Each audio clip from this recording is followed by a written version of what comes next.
Welcome to Last Drops Baseball's YouTube channel. We are on the air as we're going to be covering the World Baseball Classic, the 2023 final featuring Samurai Japan versus Team USA in a one-game showdown in Miami. Welcome, everybody, to Last Drops Baseball's live commentary of the World Baseball Classic. We are bringing you the finals from Miami featuring Team USA versus Samurai Japan in the final game of the tournament. We're going to give you the starting lineups, and first of all, it'll be the United States, who is the visitors in tonight's lineup. Leading off and playing in right field, wearing number 3, is Mookie Betts. Batting second and in center field, wearing number 27, is Mike Trout. Hitting third and playing first base, wearing number 46, is Paul Goldschmidt. In the cleanup spot, wearing number 28 and playing third base, is Nolan Arenado. Batting fifth and doing the designated hitting is Kyle Schwarber. Batting sixth and playing shortstop, wearing number 8, is Trey Turner. Hitting seventh and doing the catching is number 10, JT Realmuto. Batting eighth and in left field, wearing number 31, is Cedric Mullins. Batting ninth, the second baseman, wearing number 7, is Tim Anderson. And they are going to be facing a 5'8" left-hander, and Shota Imanaga, the Yokohama Dana Bay Stars left-hander, is going to be taking to the hill tonight. He has worked in 2 games of the tournament. He has thrown 4 innings. He's given up 3 hits, 1 run. It has been earned. He has walked none and struck out 5. And that is your starting lineup for Team USA. And now the starting lineup for Samurai Japan. Leading off and playing in center field, wearing number 23, is Lars Nootbaar. Batting second and in right field, wearing number 8, is Kensuke Kondo. Hitting in the 3 spot and doing the designated hitting is number 16, Shohei Ohtani. In the cleanup spot and in left field, wearing number 34, is Masataka Yoshida. Batting fifth at third base is number 55, Munetaka Murakami. Hitting in the 6th spot and playing first base is number 25, Kazuma Okamoto. Batting seventh at second base, wearing number 1, is Tetsudo Yamada. Batting eighth and playing shortstop is number 2, Suzuki Genda. And hitting ninth and doing the catching is number 27, Yuhei Nakamura. And they're going to be facing the right-hander, Merrill Kelly, who takes to the hill. Kelly pitched 3 innings in his only other outing in the World Baseball Classic. He allowed 4 hits, 2 runs, both of which were earned. He has walked 2 and struck out 1, and he's got an ERA of 6.00. Well, those are your starting lineups for tonight's game. We're going to be back in just a few moments with some comments leading into the game. We're glad you boys and gals can make it with us tonight. We appreciate you being here. We'll be back in just a moment.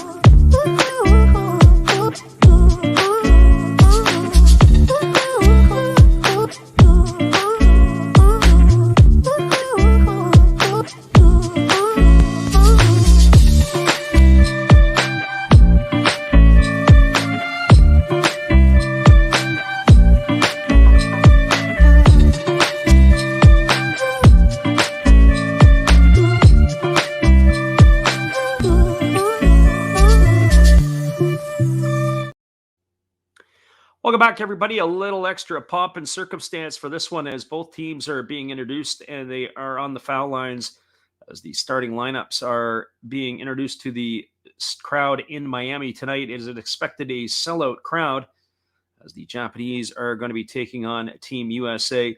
Shota Imanaga, the starting pitcher for Samurai Japan tonight.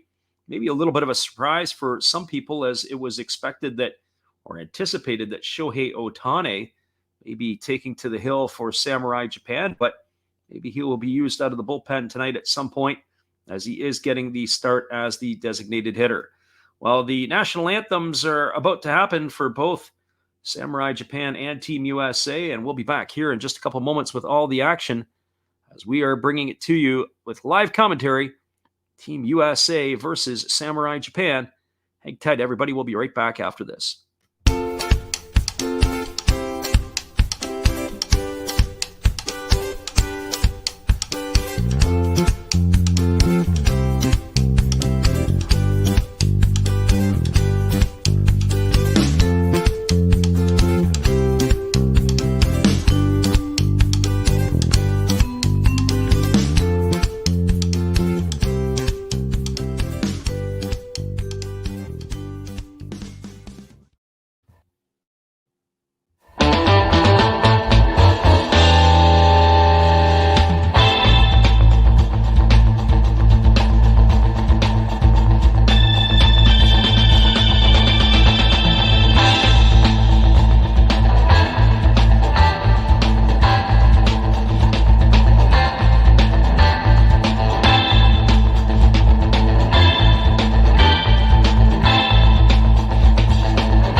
This is Steve Rademacher, and I'd like to introduce you to my channel if you haven't seen it before. These are all the things I enjoy: sports, autographs, relics, non-sports Hall of Famers, pseudo-sports, Star Wars. That's my channel name and my name, and I would really appreciate it if you would come check me out and maybe even subscribe if you like it. Thank you for that for now, and back to your ball game. Well, you've got to have an ace in the hole, a little secret that nobody knows. Life is a gamble, a game we all play, but you've got to save something for a rainy day. You've got to learn to play your cards right if you expect to win in life. Don't put it all on the line for just one roll. You've got to have an ace in the hole.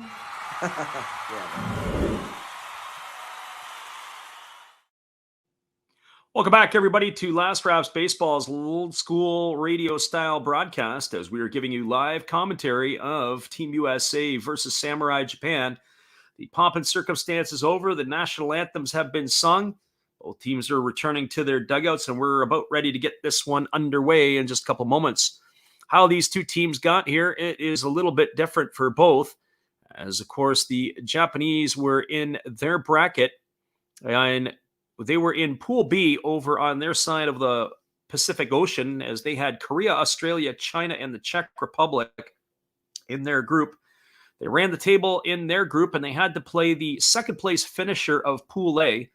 Pool A ended up being won by the Cubans, and the runner-up was Italy, as it was a shot for the Netherlands, a shock for the Netherlands, as they had a 2-win to open up the tournament.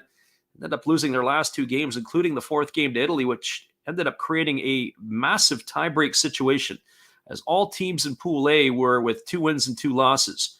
They went to the defensive runs scored per inning, and that was what was allowing the Italians to come through, and that's who Japan played in their quarterfinal matchup. And once they took care of Italy, they came across to North America, and obviously the first game that they had to play was last night. And in the tournament, it was the semifinal against Mexico, and they were able to come back and walk it off 6-5, beating Team Mexico in the semifinals. Well, tonight they've earned the right to play Team USA. As the Americans were in their pool, they won their pool grouping as they finished ahead of Mexico, which was ahead of Canada, Great Britain, and Colombia. And then in their quarterfinal matchup, they had a crossover pool game against the Venezuelans, and they took care of Venezuela. And then, of course, they had to play Mexico, and then now here they are in the finals. Well, we'll be back in just a couple moments for all the call here tonight. We appreciate everybody who will listen in. And thank you for stopping by. We'll be back in just a couple moments. It is Samurai Japan versus USA. We appreciate you guys for checking us out tonight. Last Raps Baseball's live commentary when we return.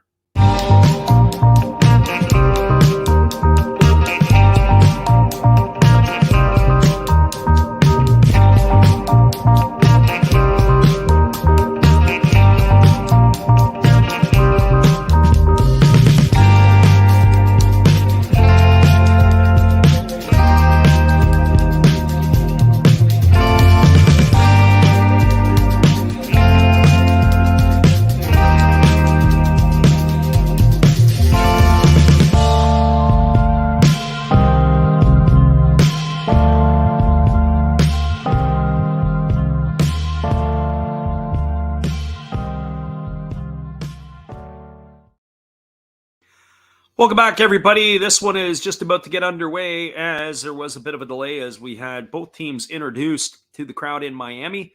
The national anthems were sung, and now it is Shota Imanaga who is ready to get to the mound for Japan, as he is going to be taking on Team USA here in this one.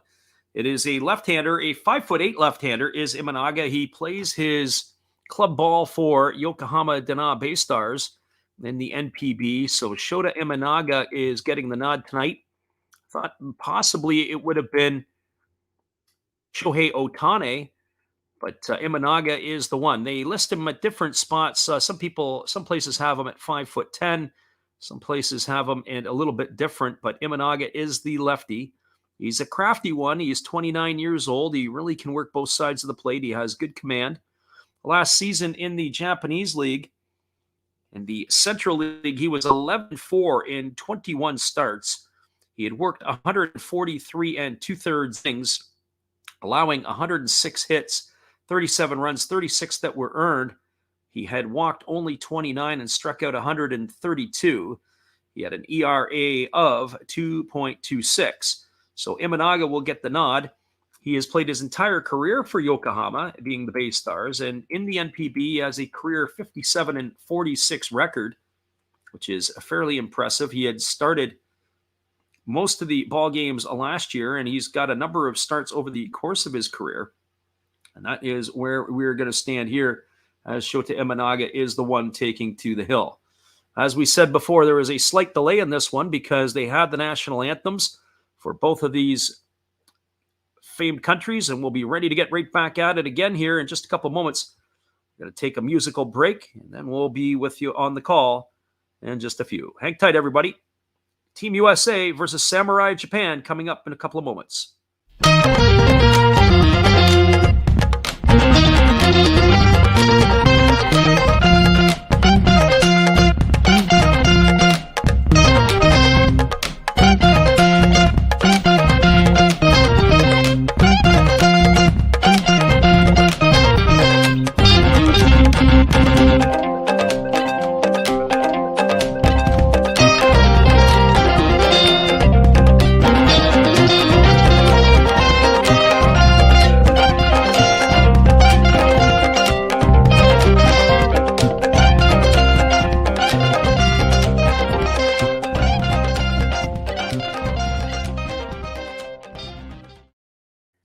Welcome back, everybody. Just a few programming notes and news and updates and what we're going to be doing here in the next little bit ahead.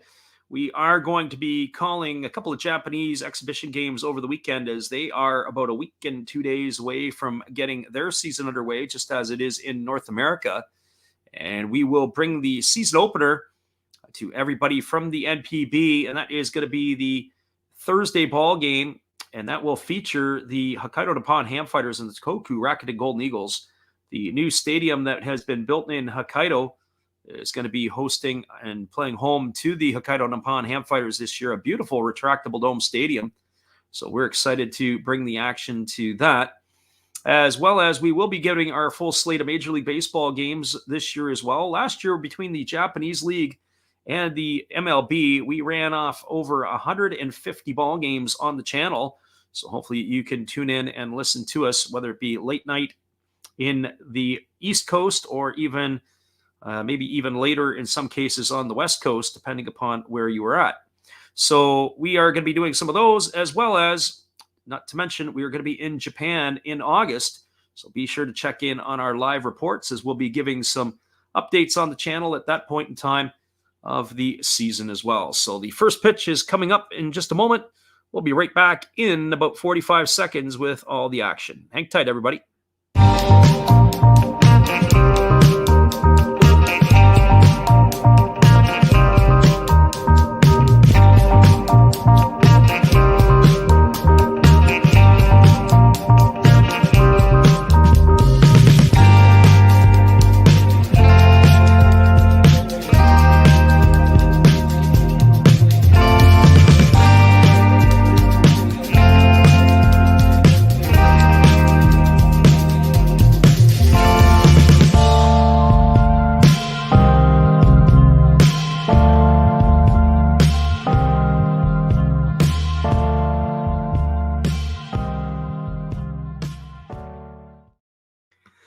Welcome back, everybody, and those who are in the chat to join us.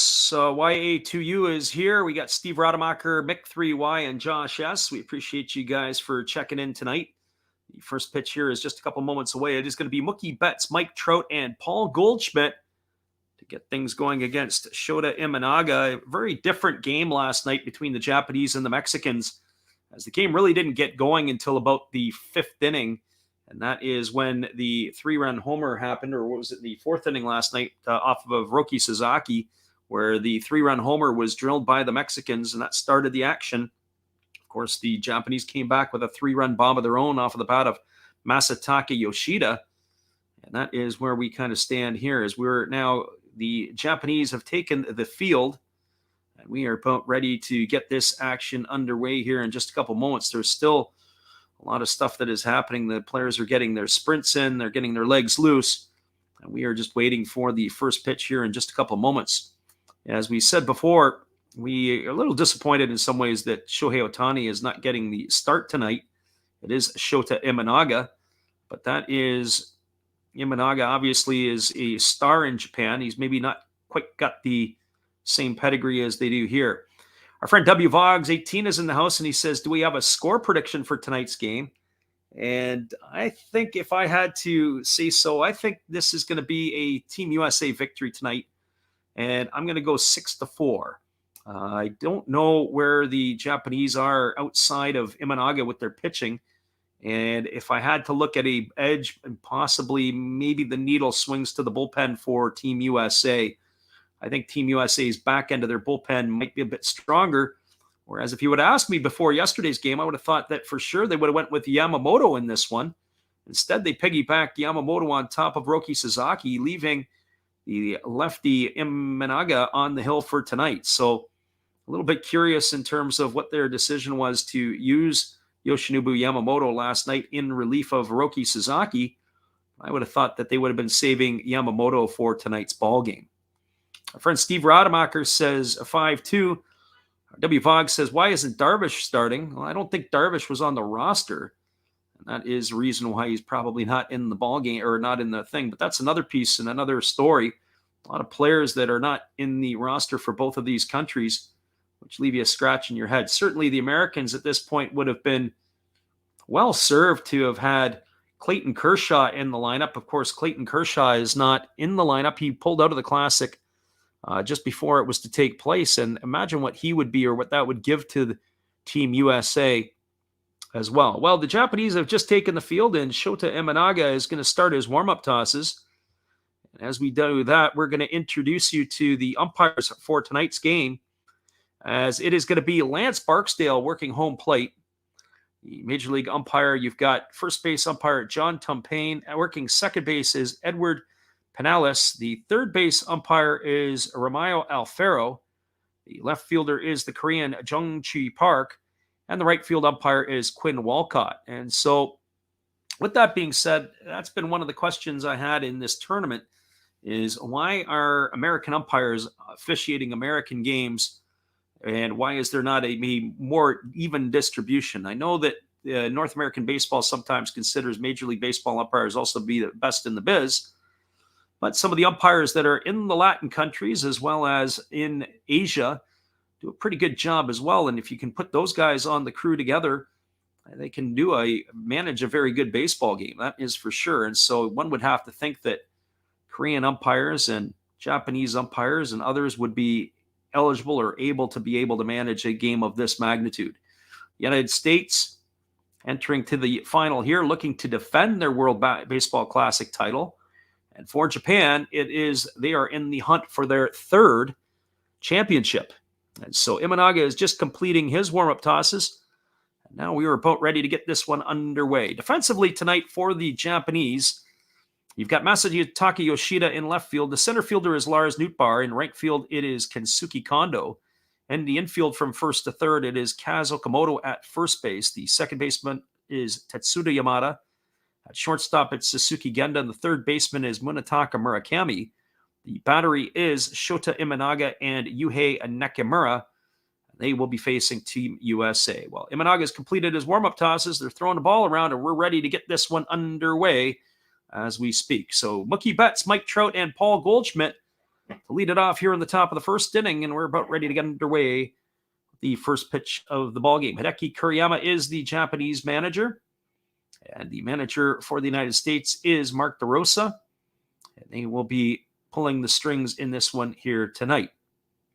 So we are ready to get the action going. As Imanaga has doing a little housework on the mound, Mookie Betts is stepping into the batter's box. We're ready to get this one underway. Well, have fun, everybody. Sit back and enjoy. It's the championship game of the World Baseball Classic. And here comes the first pitch of the ball game as Imanaga kicks and delivers. It's a 94-mile-an-hour fastball taken at the knees for a called strike, and the count is quickly 0-1 to Mookie Betts. Betts 8 for 27 on the series. He's got no homers and 1 RBI. And he's waiting here on the offering from Imanaga, who kicks and delivers. It's a fastball swung on. This ball is lifted into right center field. Camping out underneath it is the right fielder, Kensuke Kondo, and he's going to make the catch. And Mookie Betts is going to be retired for out number 1. 1 up and 1 away, and that'll bring up the center fielder and captain of Team USA, Mike Trout. Well, for Trout, he is 7 for 22 in the World Baseball Classic. He's got 1 homer and 7 runs batted in. The only home run has come against the Canadians. So Trout strides to the plate. And to think about it, he's had a pretty decent series, but he also has struck out a bunch of times as well, as there's a fastball that misses up and in for ball 1, and the count is 1-0. Mike Trout bats from the right side. If you look at his spray chart, when he hits the ball to the outfield, he lives in the opposite field gap. Balls that are in the infield are usually rolled over to the left side, and there's a fastball that is swung through and missed, and the count goes to 1-1. Defensively, the way that he has played is they do shade him to right center field in the outfield play, and they do in the infield have the opposite type of shift on. There's a breaking ball swung on. This ball is lifted into shallow right field. Coming in is Kondo. Going back on it is the second baseman, Yamada. The ball falls in, and digging hard into second base is Trout, and he's going to leg himself out a double. Fantastic base running by Mike Trout. That ball there was a bleeder down the right field line. The second baseman, Yamada, was racing out. Kensuke Kondo digging hard in. Ball fell in between the two of them. And Trout, coming hard out of the box, playing some old school baseball, slides into second base safely with a 1-out double here in the first inning. If you're watching and those young kids at home are listening, that is exactly how you want to play the game, right there. And that is what makes Mike Trout one of the best players in the game today. That's going to bring up the first baseman, Paul Goldschmidt. So Goldschmidt, 7 for 21 in the Classic. Bats for the first time here against Shota Imanaga, who holds set at the chest. He checks Trout at second, and now he delivers. It's a breaking ball that drops in for a called strike, and the count is quickly 0-1. Goldschmidt has a homer and 5 RBIs in the tournament. But of all the batters in the American lineup, he has the best batting average in the 2022 season against left-handed pitching, where he hit over 400. So the National League MVP waiting here on the offering from the lefty Imanaga. He holds at the chest. And now he kicks and delivers. It's a fastball swung on and fouled away. It's going to run the count now to no balls and 2 strikes on Goldschmidt. Goldschmidt will be followed by his St. Louis teammate Nolan Arenado. Goldschmidt playing some fantastic defense in the tournament. Started a little bit slowly with the bat, but is quietly crept his average up as he is batting .333. So here he is waiting on the offering from Imanaga. Imanaga gets the sign from Nakamura, the catcher, and he works to the set position. He checks the runner, Trout, at second base, and he checks him again. And now he delivers. It is a fastball swung on and missed. And Goldschmidt is retired on strikes for out number 2 here in the first inning, and it's going to leave it all up to Nolan Arenado. Well, for Arenado, he's 9 for 23 in the tournament. He's got no homers and 5 RBIs. He had to leave the last game of the series a little bit early as he was hit on the hand with a pitch. By all accounts, he was able to survive, as unlike Jose Altuve earlier in the tournament for the Venezuelans was not. Altuve, unfortunately, is going to be out for a while with the broken thumb. Arenado was fortunate as he just took it off the top of the fingers, and he swings at the first pitch. It is lined on one hop to the first baseman, Okamoto. He stops the ball, fields it, gets up and steps on first base, and that's going to retire Arenado here for out number 3. Well, there were no runs in the inning. There was a hit. There were no errors and 1 runner left aboard. We are now through a half inning. It is Team USA, no score.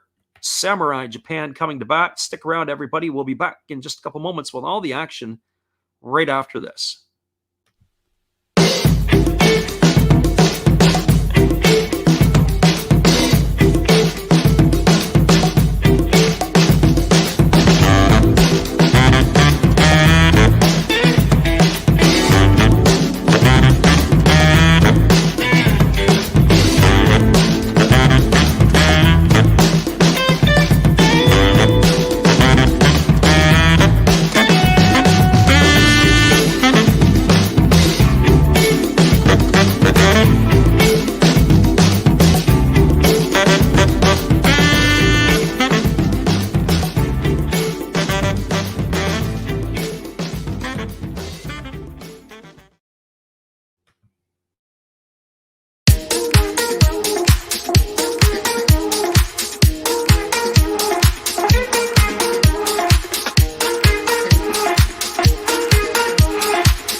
Welcome back, everybody. It is going to be the top of the order coming up for Samurai Japan, and that will be Lars Nootbaar, Kensuke Kondo, and Shohei Ohtani. They're going to be facing Merrill Kelly here tonight as he gets the nod for the Americans. Lars Nootbaar, of course, is a bit of a unicorn himself to Samurai Japan. He is an American-born and trained player. He has a Japanese lineage, which allows him to play for Samurai Japan. And he is basically one of the first players that are kind of American that they brought in. They do like to keep their players in-house. There was also talk about Stephen Kwan, the Cleveland Guardians left fielder, who had some Japanese heritage as well in his background that may have allowed him to play for Japan. But it was only Lars Nootbaar who is suiting up. Well, Merrill Kelly pitched against the Colombians, and he had a rough outing in his only time that he had taken to the hill in the tournament. He had worked 3 innings, allowed 4 hits, 2 runs. Both were earned. He'd walked 2 and struck out 1. And he had an ERA of 6 after that was done. But Kelly is going to be entrusted here tonight to eat up some innings for the Americans, because if they can turn it over to the bullpen, then the bullpen may be able to ride this one home. But he has a very difficult Japanese lineup to have to face. And Nootbaar is going to get it going here. The first pitch is a fastball swung on. This ball is lifted into shallow left field. Coming in underneath it is Cedric Mullins, and he's going to make the catch. And with 1 pitch, there is 1 away here in the bottom of the first inning. That will bring up the right fielder, Kensuke Kondo. Well, for Kondo, he is 9 for 23 in the tournament. He has a homer and 5 RBIs. And Kondo, as we had mentioned in our stream last night, he was acquired by the Fukuoka SoftBank Hawks in the offseason. The former Hokkaido Nippon Ham fighter will be applying his trade in the western part of Japan. As Merrill Kelly rocks into the windup and he kicks and delivers, it's a fastball taken for a called strike. And the count is quickly 0-1 to Kondo. Kondo bats from the left side against the right-handed throwing Merrill Kelly. As Kelly rocks into the windup and he kicks and delivers, it is a breaking ball that misses down, and the count goes even to 1-1. So 1 ball and 1 strike. Following Kondo will be Shohei Ohtani and then Masataka Yoshida here in the first inning. Kondo batting from the left side, as are a number of the Japanese hitters. 5 hitters in the top of the order, all hitting from the left side. There's a 93-mile-an-hour fastball that misses down at it, and the count is now 2-1. So 2 balls and 1 strike to Kondo. It didn't bat an eye for the Japanese to roll out 5 left-handed hitters at the top of the order last night against Patrick Sandoval, the lefty for Mexico, as there's a fastball swung out at best. The count goes to 2-2. That's one thing that you notice in the Japanese way of play, is that they don't really care about the matchups. If you're left-handed, you're going to go out there against the lefties. If you're swinging the bat well, they're going to roll you out there. Here comes the 2-2 pitch. It's a fastball swung on. It is grounded softly behind the bag at second base. It is fielded by Trey Turner, who is over in the shift. He throws to first, and that's going to retire Kondo, and it's going to be a ground out 6-3 for out number 2. That's going to leave it all up to the designated hitter, Shohei Ohtani. Well, for Ohtani in the tournament, he is 9 for 20. He's hitting .450 with a homer and 8 RBIs. But more importantly, last night, he was the one that got it going in the bottom of the 9th inning with the double. And he scored the tying run as Yukio Shudo came home with the winning run right behind him after Munetake Murakami had hit the double over the center fielder's head. So here comes the offering from Merrill Kelly as he rocks into the motion and he kicks and he delivers. It is a fastball that just misses outside for ball 1, and the count is 1-0. Ohtani, an imposing figure, standing at 6'4", bats from the left side. Waiting here on the offering from Kelly, who rocks into the motion and delivers. It is a fastball that misses down, and the count goes to 2-0. So 2 balls and no strikes. A good, solid support of fans from both Japan and the United States. Of course, the game being in the United States, as there is a Japanese flavor in this one. And there's a fastball that misses down, and the count is now 3-0. Pretty good attendance for the World Baseball Classic, as there have been a number of games in the North American bracket that have sold out, both in Miami and in Arizona, as well as overseas. Certainly Japan packed the house at the Egg in the Tokyo Dome, as there's a fastball taken for a called strike. The count is now 3-1 to Ohtani. But I mentioned in one of the earlier streams, I'd like to see it if they could maybe keep the venue or the location all in one spot. Maybe play all the games in the United States. There's a fastball that misses up and away, and Ohtani is aboard with a 2-out walk here in the first inning. That's going to bring up the always dangerous Masataka Yoshida. Well, for Yoshida, he is 9 for 19. He's got a couple of homers and 13 RBIs. He leads the tournament in runs batted in.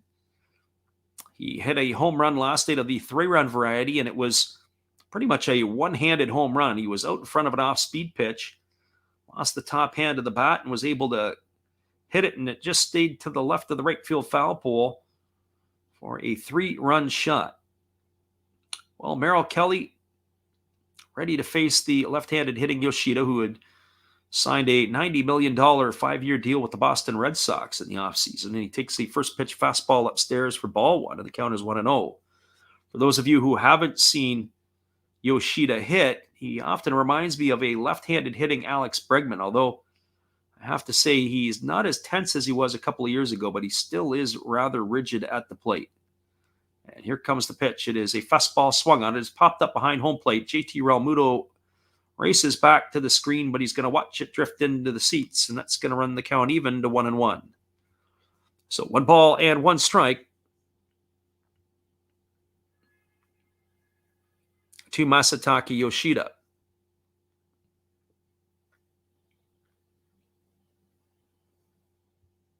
Ready to go back at it again here is waggling the bat is Yoshida.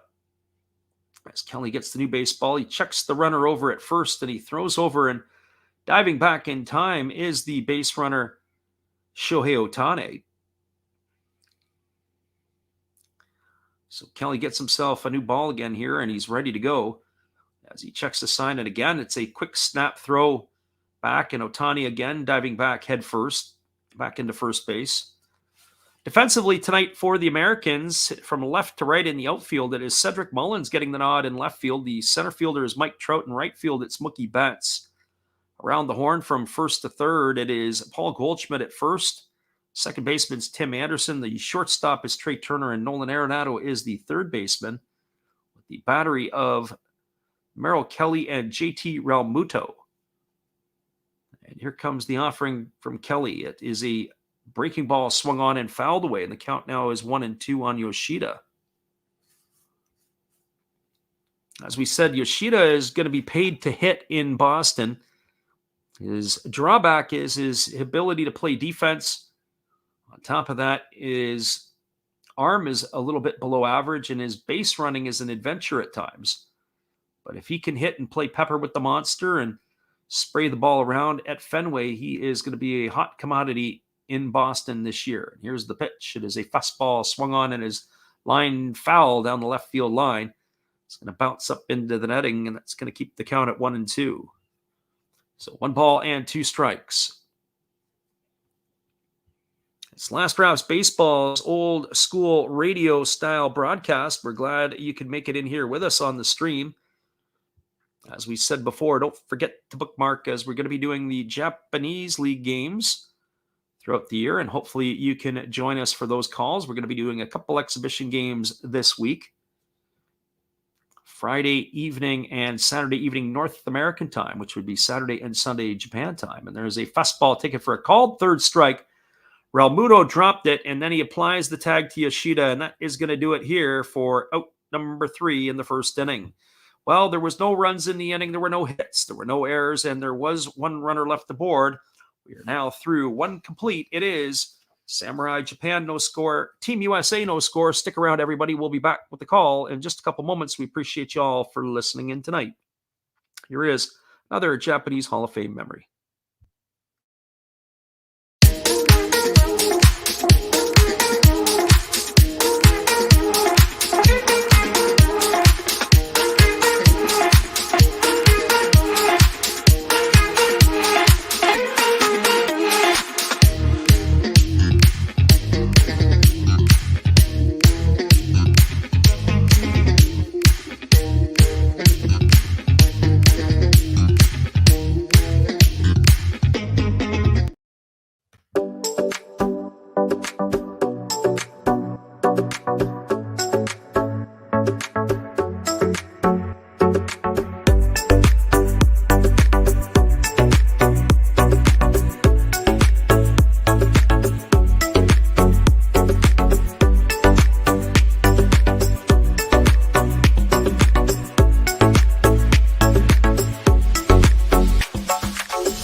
Welcome back, everybody. We're going to be moving to the top of the second inning. It is going to be Kyle Schwarber, Trey Turner, and JT Realmuto coming to bat for the Americans here to face Shota Imanaga in the second inning. And it is a nothing ball game as we are cruising to the top of the second. Yesterday's game got off to a slow start, but boy, did it have a firecracker finish. The games on the weekend between Mexico and, or I should say between Mexico and Puerto Rico and the United States and Venezuela were absolutely high-end entertainment. Both of the games got off with lots of scoring in the first inning, and then they settled down, and then it became a heavyweight boxing match on all of those games. And now here we are with these two teams facing off tonight, and it's off to kind of a start that we had last night, where there wasn't a whole lot of action for either teams, just a double by Trout with 1 out in the first and a walk to Shohei Ohtani in the bottom, and that was pretty much about it.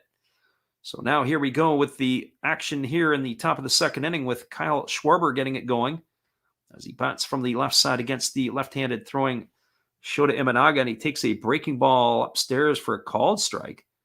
So Schwarber takes a look back at the home plate umpire Lance Barksdale to ask him if that's as high as he goes. And Barksdale agreed. Well, that pitch was up in the zone for sure. Here comes the 0-1 offering as Imanaga delivers a fastball taken for a called strike, and the count is now 0-2. So no balls and 2 strikes to Schwarber. Schwarber in the Classic is 2 for 11. He's got a homer and 3 runs batted in. Batting from the left side here against Imanaga as he kicks and delivers. That is a breaking ball swung on. It is softly hit into right field. Coming hard is Kondo, and he's going to make the catch on the run. And Suki Kondo makes the grab, and that retires Schwarber for the first out of the inning. So 1 up and 1 away, and that'll bring up the shortstop, Trey Turner. Well, for Turner on the tournament, he has been absolutely scintillating for the Americans. He is 7 for 19. He's got 4 homers and 10 runs batted in. He gets a very nice ovation from the Pro USA crowd. 368 batting average. The slugging percentage is off the charts. And here comes the first offering from Imanaga as he kicks and he delivers, and it's a slow breaking ball that misses outside for ball 1, and the count is 1-0. If you would have asked me that Turner would have more home runs than stolen bases in the tournament, I would have snickered. prior to the start of the tournament, as he is one of those ones who can flat out fly. As there's a fastball that misses down, and the count is 2-0. When you look at the American lineup, they really have speed all over the place, and that includes behind the plate with JT Realmuto, as JT Realmuto can steal bases for a catcher. And here comes the 2-0 offering from Imanaga. It's a fastball swung on. It is lifted foul behind home plate, and the count now goes to 2-1. So 2 balls and 1 strike to Trey Turner. He'll be followed by a Realmuto and then Cedric Mullins. But in the American lineup, when you think of it, the team speed that they have, they've got Mookie Betts, you've got Trout, you've got Trey Turner, Realmuto, Cedric Mullins, and Tim Anderson all can light up the base paths as needed. There's a fastball swung on. This ball is belted to deep left field.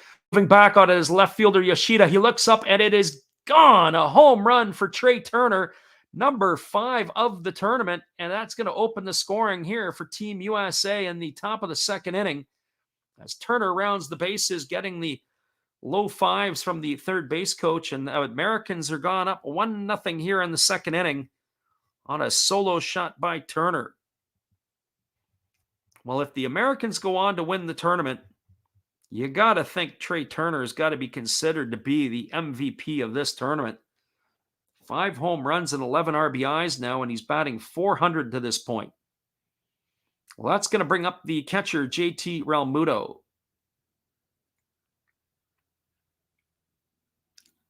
And Shota Imanaga ready to go back to work as he holds the ball at the belt. Now he kicks and delivers. It is a fastball swung on, and it's lifted foul behind home plate. The count is quickly 0 balls and 1 strike. You've got to say that the Americans have really benefited from their power, and it's come from sources that maybe before the tournament you wouldn't have thought would have been the major sources. And here's the 0-1 offering. It's a breaking ball that misses down and away. They appeal down to John Tempane, the first base umpire, and he signals that Realmuto didn't go, and the count is now 1-1. So 1 ball and 1 strike. Team USA off to a 1-0 lead here in the top of the second inning. That ties a record for most home runs ever hit in a tournament, as there's a fastball that misses inside, and the count is now 2-1. And the catcher, Yuhei Nakamura, having a hard time throwing the ball back to the mound, airmailed it over Imanaga's head. So nothing worse than having a catcher who can't throw a ball back to the pitcher, making him work extra. So here comes the offering from Imanaga. He delivers. It's a breaking ball that drops in for a called strike. And the count is now 2 balls and 2 strikes to Realmuto. JT Realmuto, the backstop for the Philadelphia Phillies. As the left-hander Imanaga ready to go back at it again.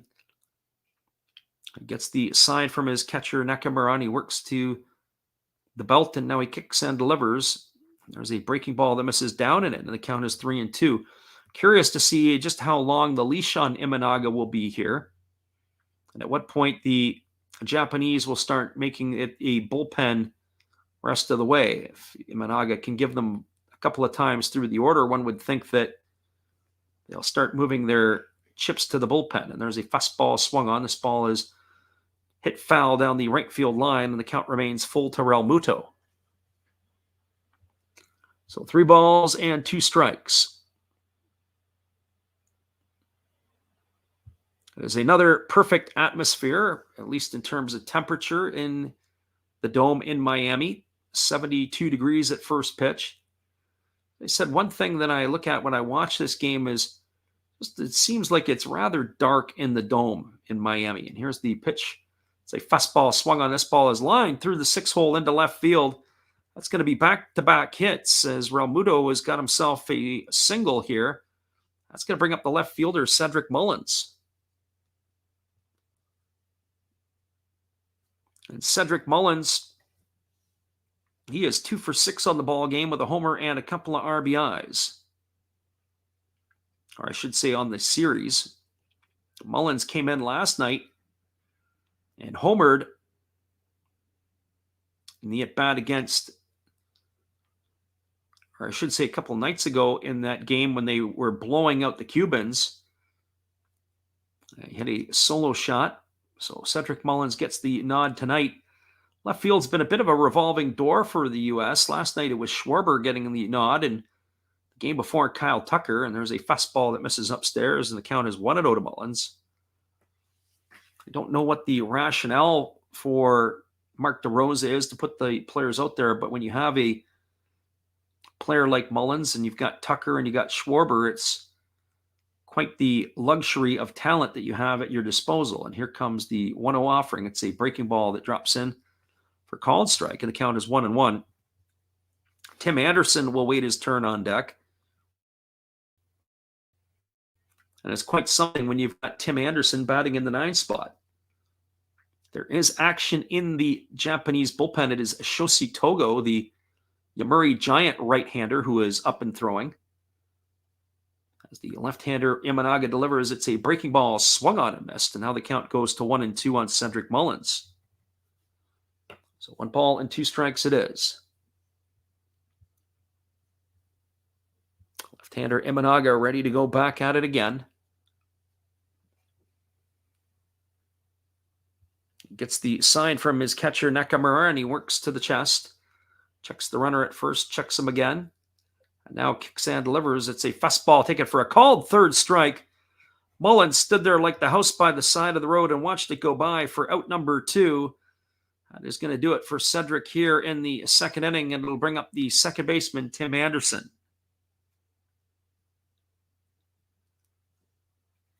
Well, for Tim Anderson in the tournament, he is 5 for 16. He's got no homers and 5 runs batted in. He does have a stolen base. In the starting lineup tonight for the Americans, there's only 2 stolen bases. The team that's got a ton of speed, and that would be Trout and Anderson, each with 1. As there's a breaking ball that misses upstairs, and the count is 1-0. So 1 ball and no strikes. Be curious to keep an eye on Imanaga if he comes back out for inning number 3. As we said, Shoshi Togo might be a guy that comes in for a couple innings of work. Maybe it's only 1 time through the order they're going to use the lefty. There's a breaking ball swung on. It is grounded up the middle past the shortstop Genda. Into center field, it is fielded by Nootbaar, and he gets the ball back into the infield. That is a base hit, and that is a single for Tim Anderson. It'll bring the top of the order up. Mookie Betts with 2 out and 2 on here. In the 2nd inning, the Americans got the only run in the ball game here on a home run by Trey Turner. They are now looking for more. Our friend Troy is in the house again. We appreciate you for popping in, Troy. He says, watching the high school game and listening to the classic, and we're glad you could be in here. It's the best of both worlds. Watching some young high schoolers play and getting a chance to listen to the World Baseball Classic, and we're glad we could be a part of it with you. Well, Togo is heating up quickly. The pitching coach for Japan is on the phone to the bullpen now. They also have another right-hander up. It is Yuki Utagawa. Of course, Utagawa is a Oryx Buffalo right-hander. He is a big fella, that's for sure.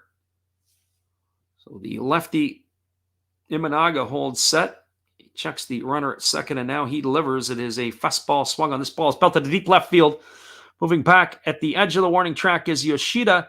And he's going to make the grab, and that is going to be it. As that will do it here for the Americans in their half of the 2nd inning. So for the Team USA, in inning number 2, they had 1 run on 3 hits. There were no errors and 2 runners left aboard.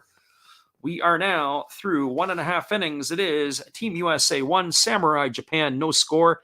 Stick around, everybody. We'll be back in just a couple moments after this with all the action. We're glad you guys can make it in here with us. Hang tight. Here are our Japanese cheerleaders.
back, everybody. You are listening to Last Rouse Baseball's live commentary of the World Baseball Classic.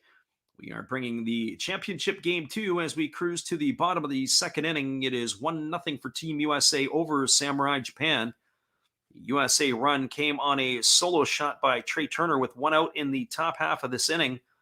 And now it is Japan's turn to come to bat, facing Merrill Kelly here in the last half of the second. It'll be Munetaka Murakami, Kaz Okamoto, and Tetsudo Yamada to get things going against the right-hander Kelly here in the second inning. Merrill Kelly, of course, making his second start of the tournament. We mentioned that he got the start in game number 1.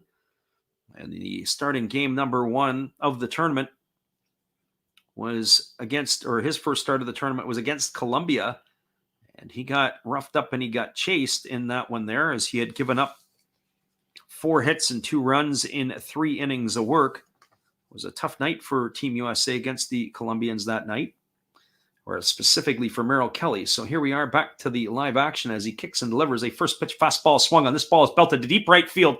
Looking up, and this one is gone. A home run for Munetaka Murakami. The Japanese home run leader last year gets his first of the tournament, and it is in timely fashion, as that ball got out of here in a big-time hurry, and the score is now all knotted up at ones. So 1-1 is the score on the solo shot here by Murakami, as Japan has responded immediately to Team USA's run in their top of the second inning, and that's going to bring up the first baseman, Kaz Okamoto. Well, Murakami left no doubt. He had 56 homers last year with the Tokyo's Yakult Swallows. And he tips his helmet as he goes to the bench, and the first pitch is a fastball delivered to Okamoto. It misses outside for a ball, and the count is 1-0. So Murakami, that ball got out in a big-time hurry. There is word that the Swallows will post the young slugger in a couple of seasons, as there's a breaking ball taken for a called strike, and the count is 1-1. Murakami hit a 4-seam fastball right into the pull gap, over the fence into the upper deck, or the club level deck here in Miami. And there's a fastball taken for a called strike, and the count is now 1-2 to Okamoto. So 1 ball and 2 strikes. Well, now the game has picked up a little bit, as each team has traded body shots with a home run in each of the half of this inning.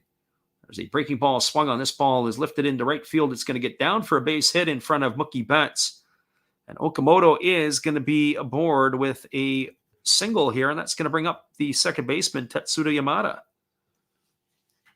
I'm curious to see if the Japanese go to the bullpen, or if they're going to ride their lefty Imanaga for another inning. One would have to think it's going to be a short leash for both of the team's pitchers, as they will get them their amount of hitters as whatever they can get. Maybe one time through the order for the starters. And after that, we'll have to wait and see. So here comes the offering here from the righty Kelly. It's a fastball that just misses under the hands. In fact, it almost hit Yamada. The count is 1-0. Yamada is the second baseman for the Yakult Swallows. He's a teammate of Murakami's in the Japanese League.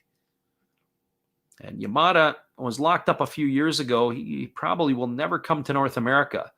There's a fastball that is taken for a ball outside. The count is 2-0. Other than for international tournaments, he will play his entire career in Japan.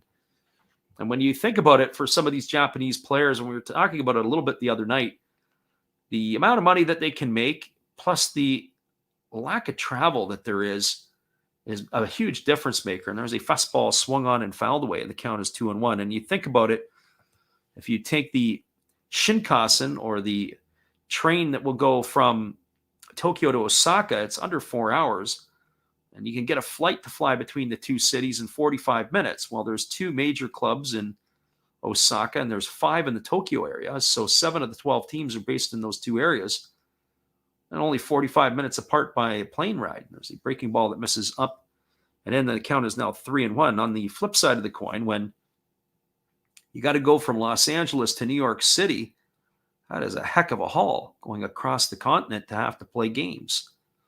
So certainly the travel and the amount of money you can make, and you can be sleeping in your own bed, even on the road games in Tokyo, because with 5 teams in that region, you don't necessarily have to travel. You can head right back home to your home surroundings to come back to the park the next day. So here comes the 3-1 pitch, and it's a fastball swung through and missed, and the count now goes to 3-2 on Yamada. On the flip side of the coin, some of the American players that have had their chances to go over to Japan in recent years have rebuilt their careers. Most recently, of course, Miles Michaelis, who is pitching for Team USA, although not for tonight, and not expected to be tonight as he was used in their last game. There's a fastball swung on and fouled away, and the count remains at 3-2. Certain players were able to retool or rejig their career, and then they come back to the other side. So 3 balls and 2 strikes to Yamada. The runner at first is Okamoto. There's 1 run on the board here for the Japanese, and they're half of the bottom of the second inning.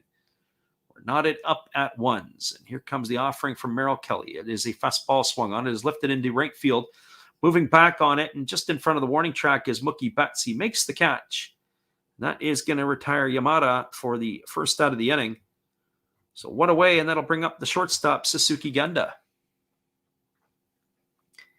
Well, for Genda on the tournament, he is 2 for 9. He's got no homers and 2 RBIs. He did have a clutch sacrifice bunt last night where he, with 2 strikes, was able to move runners along. So Genda is coming to the plate. I would not expect him to be bunting in this situation with 1 out and the runner on first. And here comes the first pitch from Kelly. It's a breaking ball that drops in for a called strike. The count is quickly 0-1. So no balls and 1 strike to Genda. Genda is the captain of the Saitama Cebu Lions. He usually bats in their 2-hole. And to be honest, I was a little surprised that he was the shortstop in the Classic. There's a fastball swung on it. It's lifted into left field. It's going to get down in front of Cedric Mullins for a base hit. Genda goes the other way for a single. It's going to advance Okamoto to second. And that is going to bring up the catcher, Yuhei Nakamura. As I mentioned, a little surprised that Genda was the shortstop for Samurai Japan. And I say that not out of disrespect to Genda, as I do like watching him play, but I would have thought Hayato Sakamoto would have still been holding it down, the Yomiuri Giant shortstop, who's had a great career. He is on the wrong side of 30, of course, but he can still swing the bat. Probably has a good solid 7 or 8 more years left in his game in Japan. The Japanese chose to go with Genda, a little younger model. Here comes the offering from Kelly. It's a breaking ball that misses down and away. The count is 1-0. Genda's wife is also popular in Japan. She is a media personality, and there are a lot of people who check in on her. So 1 ball and no strikes to Nakamura. As the right-hander Kelly kicks and delivers, it's a fastball that misses down and away, and the count is now 2-0. There is action in the American bullpen as Aaron Loop is now up and throwing. So this could be interesting to see how far Merrill Kelly is able to go here. Both teams are already got action in their pens. There's a fastball swung on. It's tapped slowly just past third base bag foul. That's going to run the count to 2-1 on Nakamura. We are knotted at 1s here in the second inning. And we appreciate everybody who has jumped in here to listen to our stream tonight. Thank you for doing that. This, again, is Last Rouse Baseball's old school commentary, as we are giving you a radio-type stream from Miami here. It is a 1-1 ball game as we are in the top of the second inning. Right-hander Kelly kicks and delivers. It is a fastball taken for a called strike, and the count now goes even to Nakamura at 2-2. So 2 balls and 2 strikes. Nakamura really gets up on top of the plate. His right foot is right to the chalk. He stands slightly open, but he gets to the white line. And so that's 2 balls and 2 strikes to Nakamura. And here's the pitch. It is a fastball that misses inside, and the count is now 3-2. So 3 balls and 2 strikes.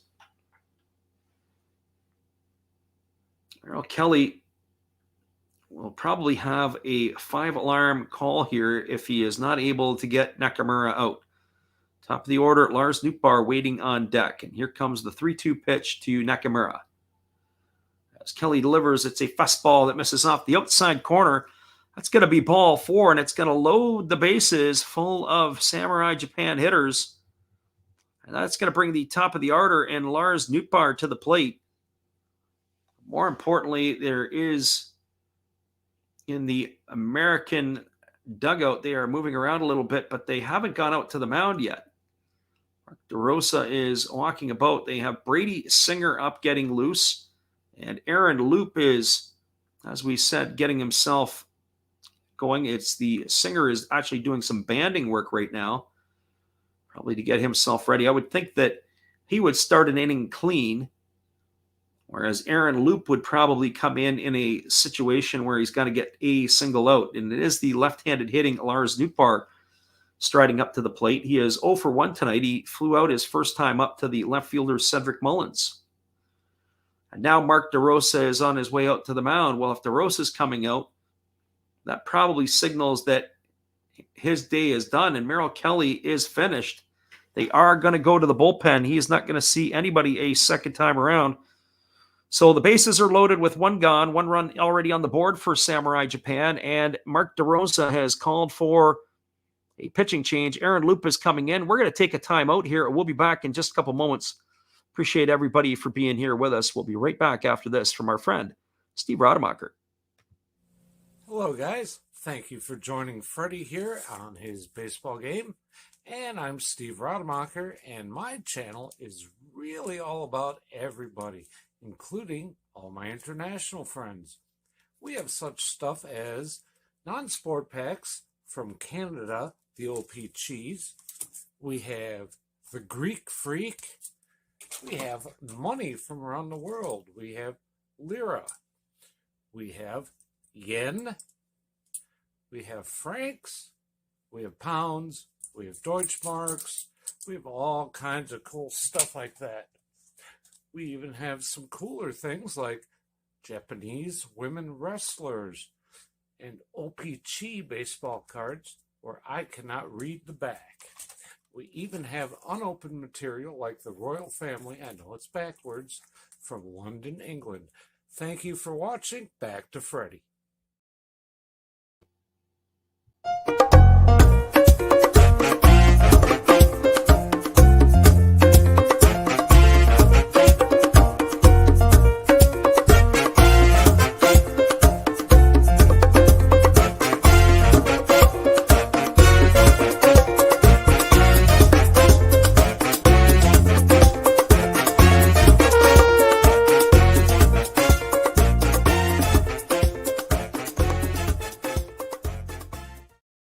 Welcome back, everybody. It is a pitching change as Team USA has gone back to the bullpen. It is going to be Aaron Loop coming in. He has worked 2 games in the Classic. He's pitched in 2 innings. He's allowed 3 hits, no runs, no walks, and 2 strikeouts. So the side-winding lefty is going to have an opportunity to face the top 5 hitters in the order, but it's going to start with Lars Nootbaar, who is the leadoff hitter for Japan. As we mentioned the other night, the Japanese do not shy away from rolling left-handed hitters out against left-handed pitching. Last night, the starter Patrick Sandoval from Mexico faced the Japanese, and the Japanese rolled pretty much the same starting lineup out against them as they had 5 left-handed hitters at the top of the order facing the lefty. It wasn't until he got to Kaz Okamoto that broke up a little bit. So there are a number of left-handed sticks in this lineup, which is kind of amazing. They don't really play the matchup game so much. They don't care about that. Do the Japanese? They care about guys who can hit and guys who can play.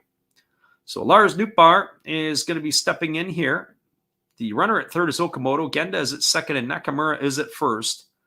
The Americans are playing Nolan Arenado, shallow, but well off the line at third base. And they're double play depth up the middle. And squaring the bunt was Nootbaar, and he takes a fastball inside for a called strike. A pitch looked like it was off the inside corner, but the right hand of Lance Barksdale went up And he is 0 balls and 1 strike to Nootbaar. There's already 2 pitches in this ball game. And I would have to say to Lance, I think he is missed. And here we go. Here's the pitch. It is a fastball taken for a called strike. And now the count is 0-2 to Nootbaar. Our friend Zach has checked in tonight. If you're still around, Zach, we appreciate you for being here. Zach says, go USA. The Americans are finding themselves in a little bit of difficulty right now as the bases are loaded with only 1 out, but it's still balls and 2 strikes to Nootbaar. Here's the pitch from Loop.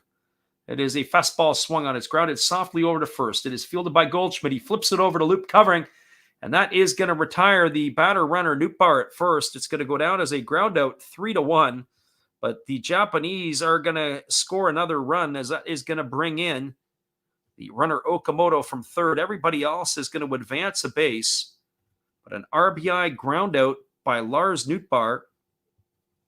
Ground out 3-1. With an RBI here for the second out of the inning, and that will bring up the right fielder Kensuke Kondo.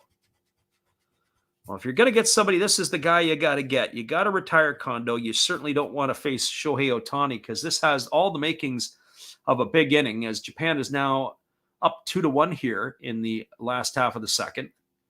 And here's the offering from Loop. It is a fastball that catches the inside corner for a called strike, and the count is 0-1 to Kondo. Kondo is 0 for 1 in this one. He grounded to the shortstop his first time up. As he bats here against the left-handed throwing Aaron Loop, who works to the set position. And now he kicks and delivers, and it is a breaking ball that misses down, and the count goes even at 1-1. So 1 ball and 1 strike.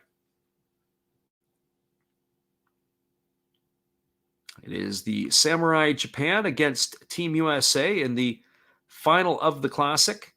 Glad you guys could be here with us tonight, as we are here in the bottom of the second inning. And here's the offering from Loop. It is a fastball taken for a called strike. The count now goes to 1-2 on Kondo. Kondo 9 for 24 in the Classic. The homer and 5 RBIs. He bats from the left side against the left-handed throwing Loop. They are going to be in a battle here tonight is Team USA. And here's the pitch from Loop. It is a fastball line down the left field line, just foul. Oh boy, if that was about a foot to the right of the line or a foot over, it would have been to the right of the foul line. And that would have been an addition of a couple more runs to the Japanese lead. Instead, the Americans got fortunate on that one. It's going to keep the count at 1-2. So 1 ball and 2 strikes. Looming on deck is Shohei Ohtani, so it's not going to get any easier for the American lefty. And here comes the 1-2 offering. It is a fastball that's check swing fouled away, and that's going to keep the count at 1-2.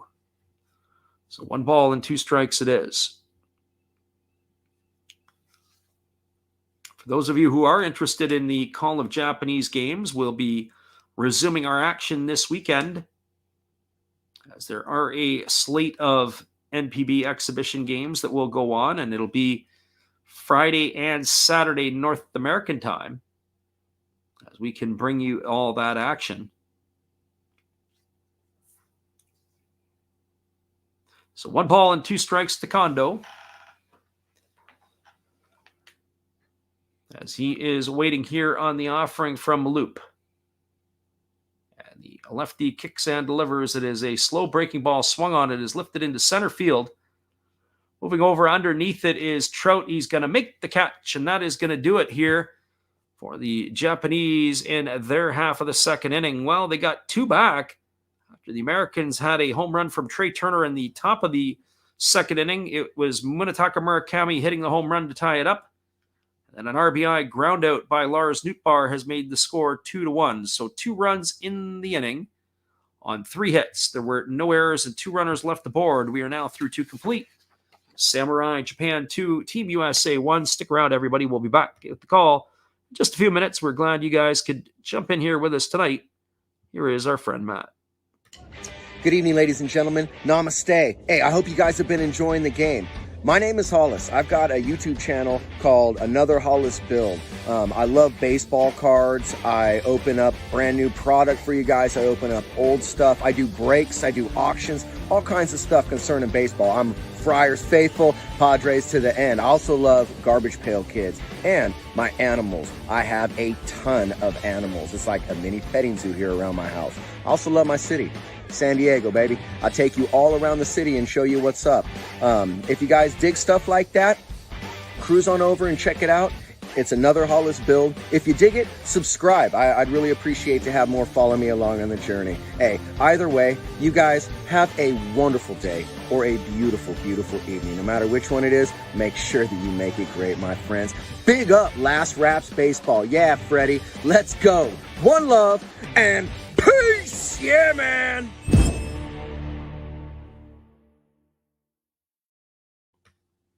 That's right. Be sure to check out Matt Hollis after the ball game. It is Another Hollis Build. We'll be back in just a moment with the call at the top of the third. 2-1 Samurai Japan over Team USA.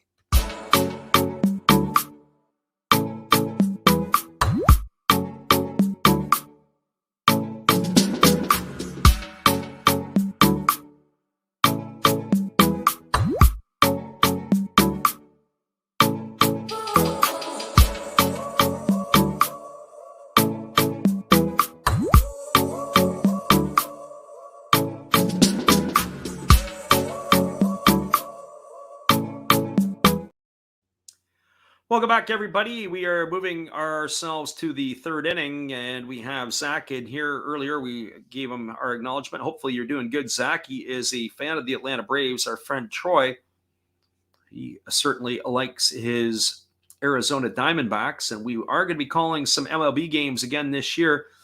We're pumping them out starting in another couple of weeks or so, so hopefully you guys can come and join us. So we'll be calling a whole lot of stuff. We do have a pitching change. It is going to be the Yomiuri Giant right-hander Shoshi Togo who is coming in relief. He pitched 3 innings against China, allowing 1 run, striking out 7 and walking 1. He had a no decision, so they have gone to the bullpen, have Team Japan, and the first pitch is a 93-mile-an-hour fastball taken for a called strike, and the count is 0-1. I like Togo, and I've seen him pitch a little bit, and as far as I'm concerned, he would be a nice addition to somebody in North America, but I don't know if I would have him as a starting pitcher. I think he would probably serve well out of a bullpen somewhere. But regardless, as that fastball was swung on and fouled away by Mike Trout, and the count is now quickly 0-2. But I do like his arm, and I do like the way that he pitches. And maybe even a spot starter. Our friend Zach says he's looking forward to baseball season. I think we all are. It's another week and change away. So this classic here has obviously been something that we have put our attention to. We've got our friend Chris in the house, the hobbyist. Welcome. There is a breaking ball that misses down and away, and the count is 1-2. Samurai Japan clinging to a 2-1 lead here in the top of the third inning. The Americans got their run on a Trey Turner home run in the top of the second. He has been absolutely electric in this tournament. As Togo kicks and delivers, it is a breaking ball swung on and missed. And that is going to retire Trout on strikes for the first out of the inning. 1 up and 1 away, and that'll bring up Paul Goldschmidt. The last pitch was actually a split finger pitch from Togo. The way that it looked like it was a breaking ball. You can always see the difference on a breaking ball. Usually it has a dot in it, but the split finger pitch can be very, very difficult, which to be able to do that. I've got our friend Epiphany Card Collector in the house here tonight.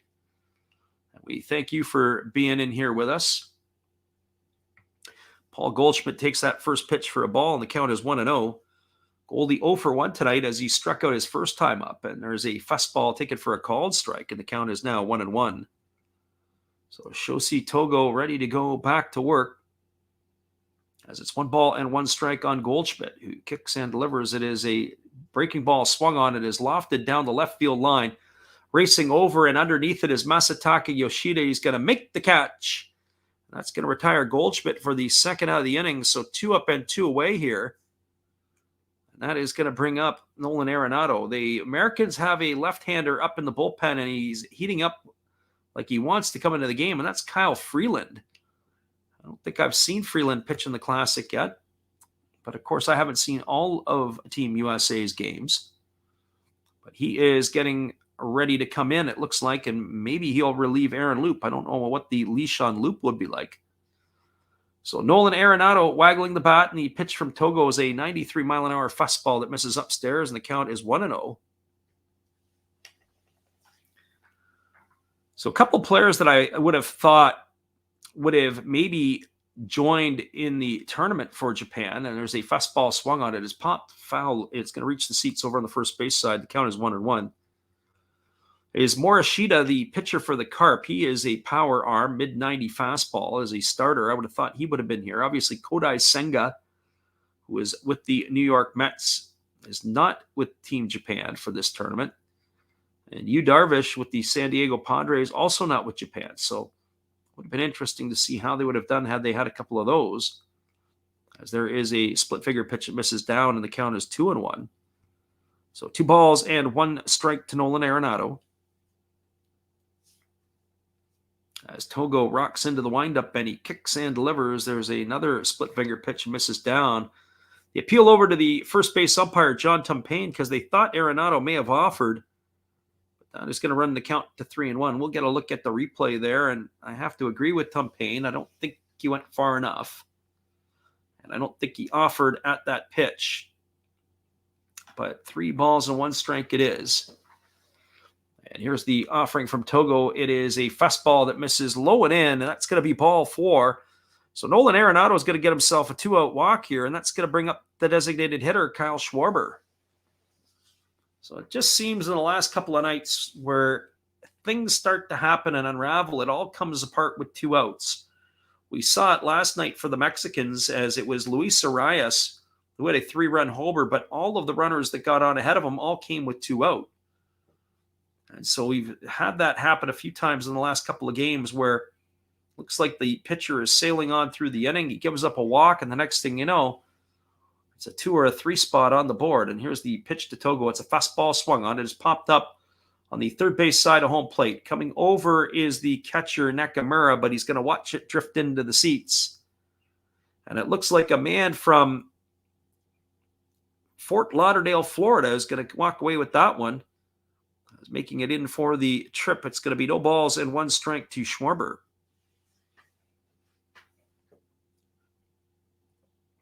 Our friend Zach says he's got to get over to Big Lots, as the closest one is in Cartersville, Georgia, hometown of Trevor Lawrence. I didn't know that was where Lawrence called it his home. There's a fastball that misses up and into Schwarber, and the count goes to 1-1. So 1 ball and 1 strike. Schwarber hitting from the left side against the right-handed throwing Togo. As he kicks and delivers, it's a split-finger pitch and misses down, and the count is now 2-1. One would have to think that maybe the Japanese will stick with Togo for another inning after this, as he is a starter. Stretch him 2, maybe 3 innings at most, and then go to the bullpen again. So here's the 2-1 pitch. It's a fastball that just misses inside. The count is 3-1.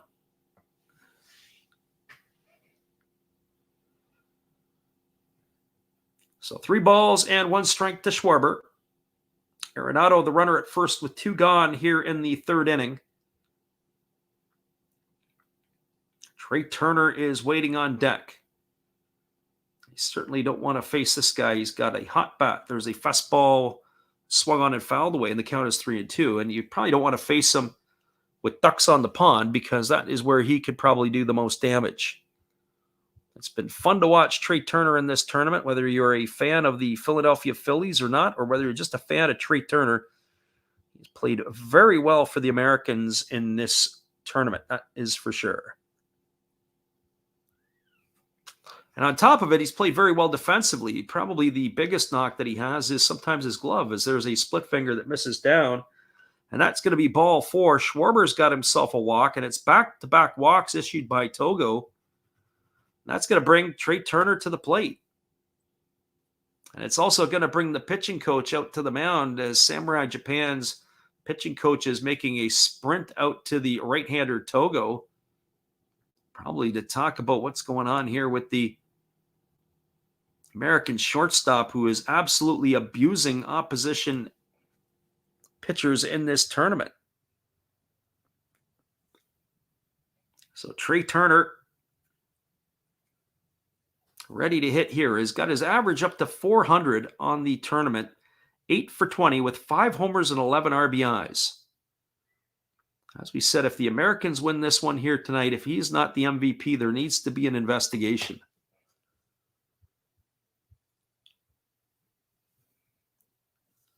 Our friend Zach Turner says, Zach at Zach Sports and Collectibles says, as a Braves fan, it's weird pulling for Trey Turner. Yeah, it would be, especially when he was in your division with the Nats and now with the Phillies. That's what happens here. You put your team colors away and you start cheering for your country. And here comes the first offering. And that pitch is a fastball that misses down and away. A great stop by the catcher, Nakamura. That's going to run the count to 1 ball and no strikes. So 1-0 to Trey Turner here in the third inning.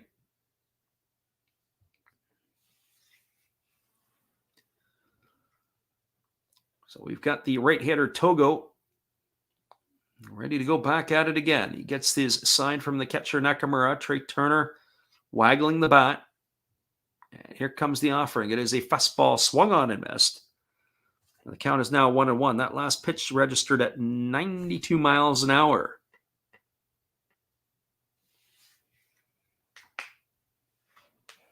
Our friend Zach is just wondering if you're getting any crops planted yet. How the stuff is down there in Georgia. He is listening in, and sometimes he's listening to us inside of his tractor. And there's a fastball swung on, and it's fouled off down the third base line, and that's going to run the count to 1-2 on Trey Turner. So 1 ball and 2 strikes. Getting into that time of the year, as it is in late March. And of course, in the southern United States, there's the longer growing season. So 1 ball and 2 strikes to Turner. The runner at second is Nolan Arenado. The runner at first is Kyle Schwarber. As the right-hander holds set, he checks the runner at second. And he kicks and delivers. It is a split finger pitch, swung on and missed. Turner goes down on strikes for out number 3, and Togo gets himself out of a jam. Well, there was no runs in the inning. There were no hits. There was no errors, but there were 2 runners left aboard. We are now moving to the bottom of the third inning. Your score is Samurai Japan 2, Team USA 1. Stick around, everybody. We'll be back in just a couple moments after this. A little bit of information about the pitcher, Shoshi Togo.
Welcome back, everybody. It is going to be the 3, 4, and 5 hitters to come to bat for Samurai Japan here in their half of the third inning. That means it's going to be Shohei Ohtani, Masataka Yoshida, and Munetaka Murakami to face. Well, are we going to see a pitching change? Well, we got Aaron Loop, who was in the ball game, heating up, looking like he was coming in, was Kyle Freeland, and that is exactly who is coming into the ball game. Kyle Freeland on in relief. He'll be the third pitcher used by Team USA. in this one here this evening. So Freeland on in relief to face Otani, Yoshida, and Murakami. Just a couple of news and notes on the left-hander Freeland. This is going to be his second ball game that he has been featured in. He has worked in one game. He's pitched in 3 innings, allowed 2 hits, 1 run. It was earned. He walked none and struck out 3, but he has got himself the unicorn himself, Shohei Otani, at the plate. And the first pitch from Freeland is a breaking ball that misses down for ball 1. The count is 1-0. Otani tonight, no official at bat as he walked his first time up. Our friend Zach said he's planting lots of plants in the greenhouse for spring and potatoes in a couple of weeks. There's a breaking ball taken for a called strike.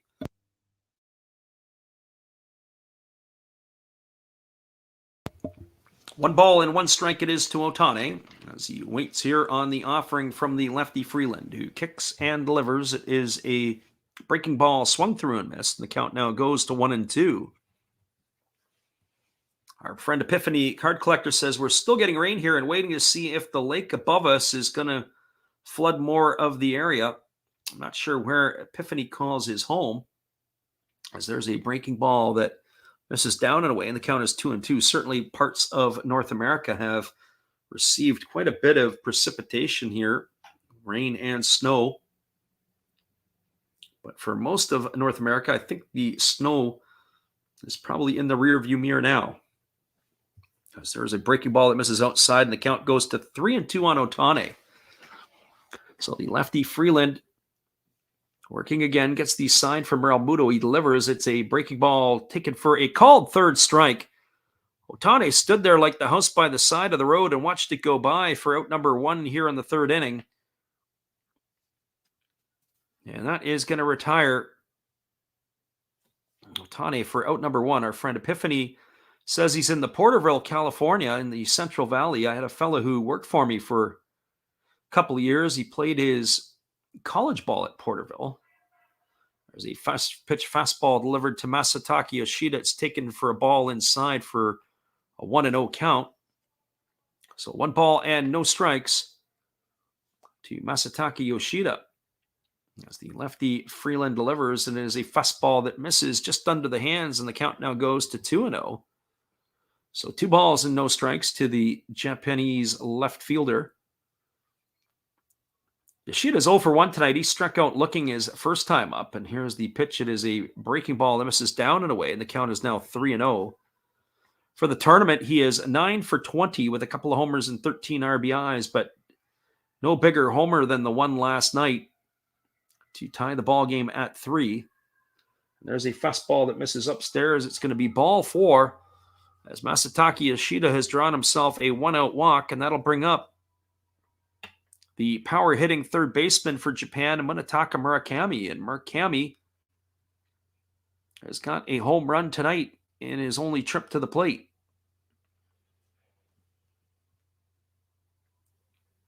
Well, for Murakami, he's 6 for 23 now in the tournament. He's raised his average to 261. 1 for 1 on the evening with that solo shot to right center field. It was his first and only home run so far of the tournament. As the lefty Freeland works to the set position, and now he kicks and delivers. It's a breaking ball swung on. It's grounded over to second. Anderson to the shortstop, Turner for 1. Back to first. It's a Team USA double play. That's going to go down in the books as 4-6-3 to retire Murakami for the 3rd out of the inning. Well, no runs in the inning, no hits, no errors, and nobody left aboard. We are now through 3 complete. It is Team USA trailing Samurai Japan 2-1. We'll be back in just a couple moments, everybody. Appreciate you guys all for listening in, and stick around. Lots more baseball still to come here as the middle frames are about to begin.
Welcome back, everybody. We keep our eye on the pitcher for Japan, and it looks like it is going to be Shoshi Togo coming back out for his second inning work.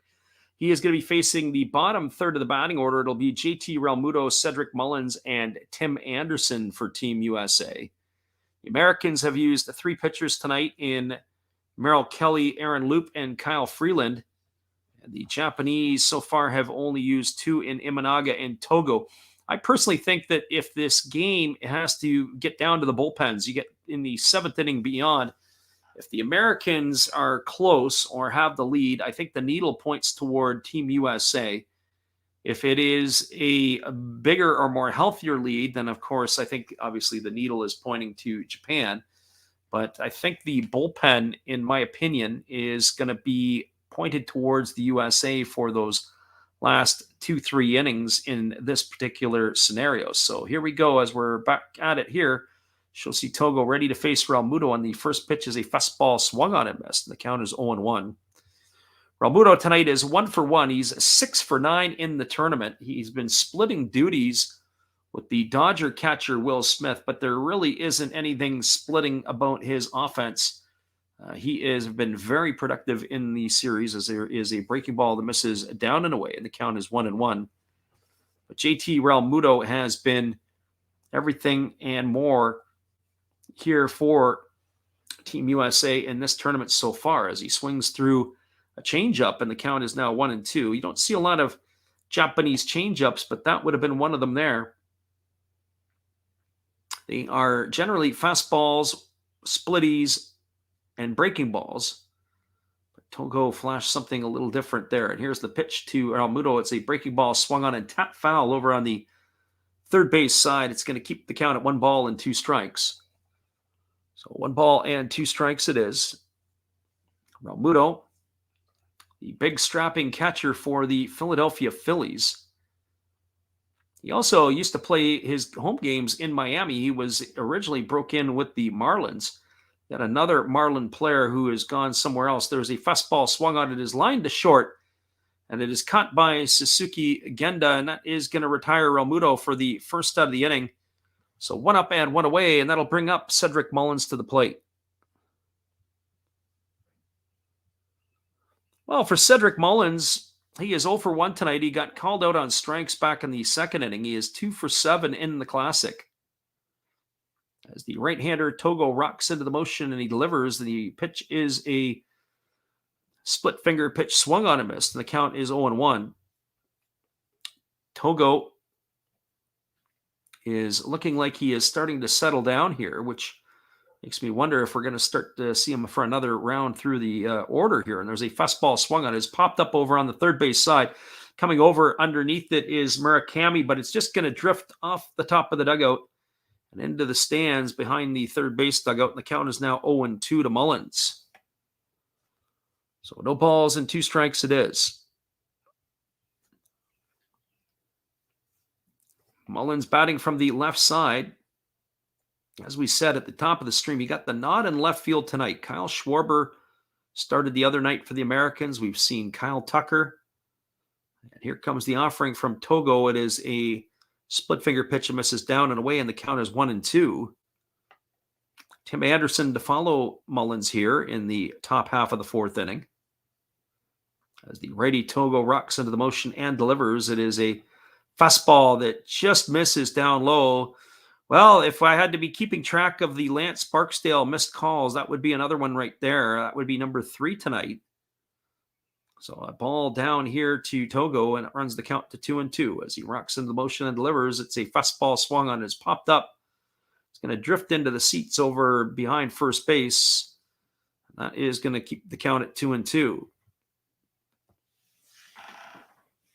I hate to point out the flaws of the umpires because for the most part, the umpiring has been fairly consistent. I guess it would be the word I would use in this tournament so far. There haven't really been any howlers that I've had to witness, as the pitch is a fastball swung on, is lifted into left center field, getting on his horse and moving over is Yoshida. He's going to make the catch. He's got a little skip after he's done it, and he's going to fire it back into the infield for out number 2. So 2 up and 2 away, and that'll leave it all up to the second baseman, Tim Anderson. Well, for Tim Anderson, he's 1 for 1 tonight. He's now 6 for 17 in the tournament. He's got no homers and 5 runs batted in. And on the flip side, Togo is looking to try to retire the Americans in order for the first time tonight in any of their innings. And the first pitch is a fastball swung through and missed. The count is quickly 0-1. Anderson batting .353 now in the Classic.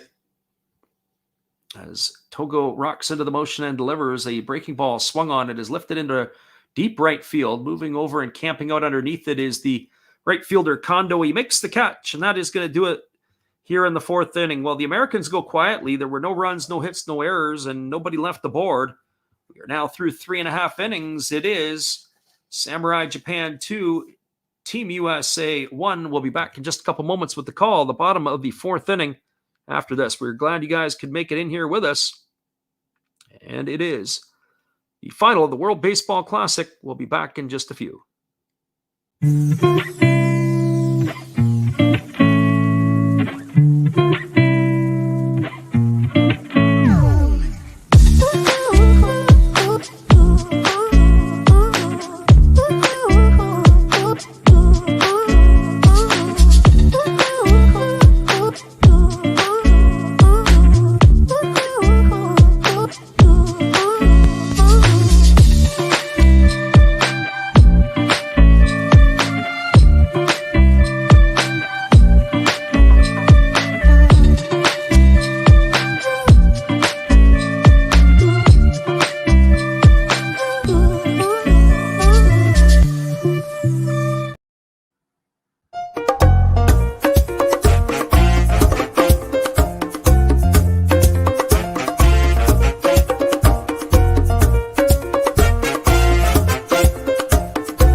Welcome back, everybody. We appreciate you all being here, and we welcome Jason VT Sports Guy to the stream.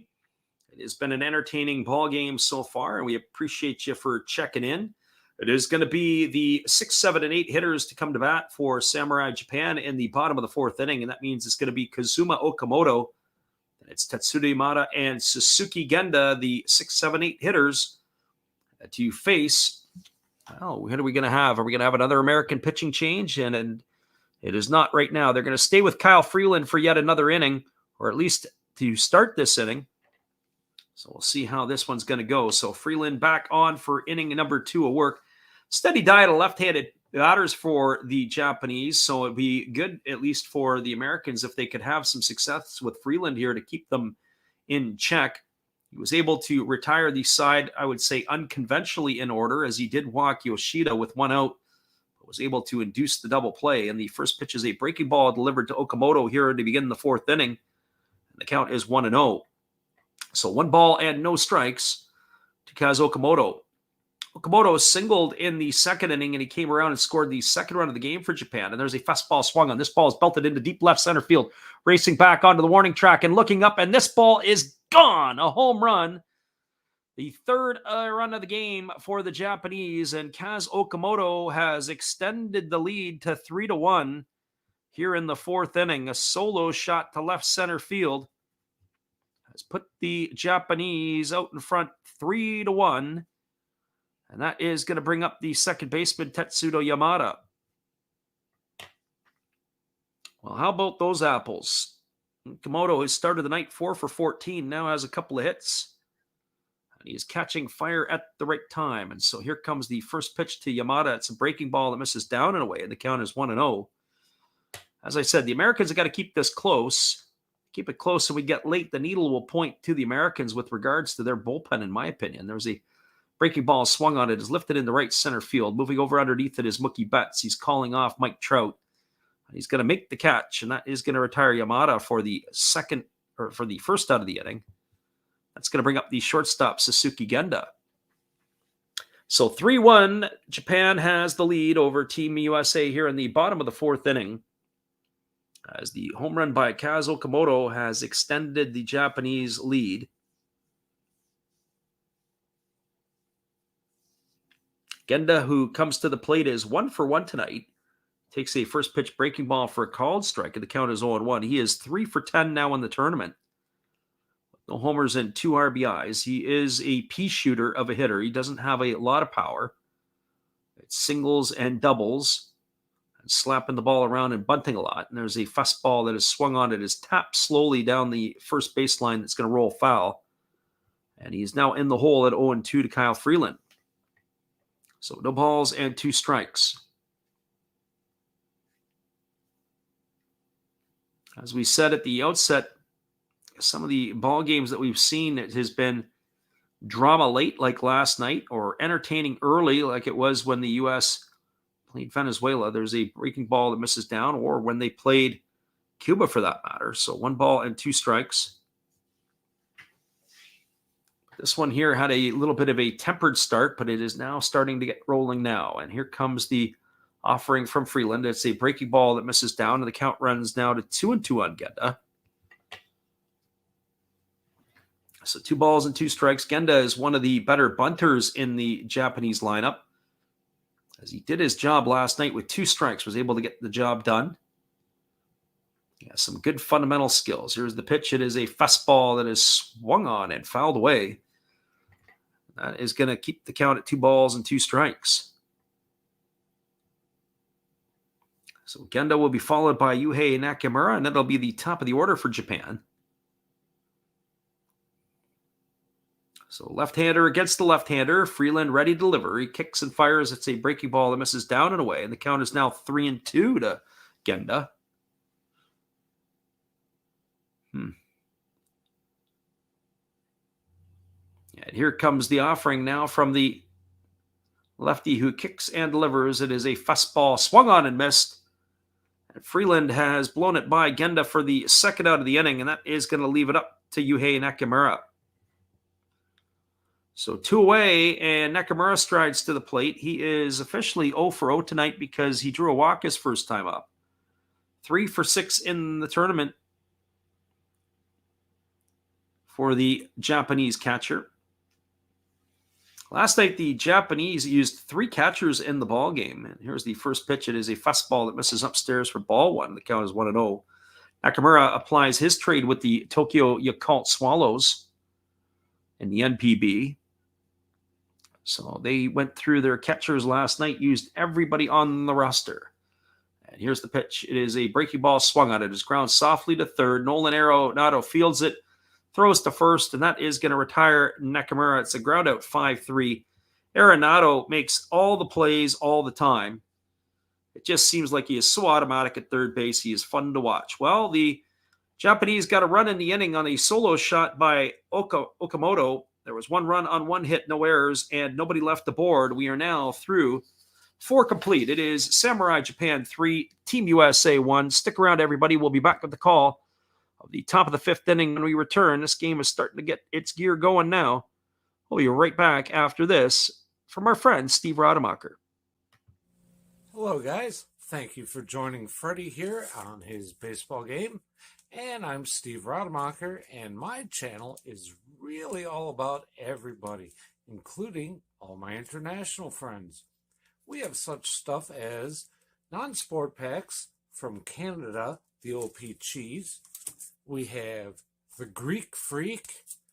We have money from around the world. We have lira. We have yen. We have francs. We have pounds. We have Deutschmarks. We have all kinds of cool stuff like that. We even have some cooler things like Japanese women wrestlers and OPC baseball cards where I cannot read the back. We even have unopened material like the royal family, I know it's backwards, from London, England. Thank you for watching. Back to Freddie. Appreciate you, Steve, and your support of our channel. Be sure to check out Steve Rademacher when you can. He is wild, crazy, and he loves Miller Lite, so how can you go wrong there? Be right back in just a few moments after this.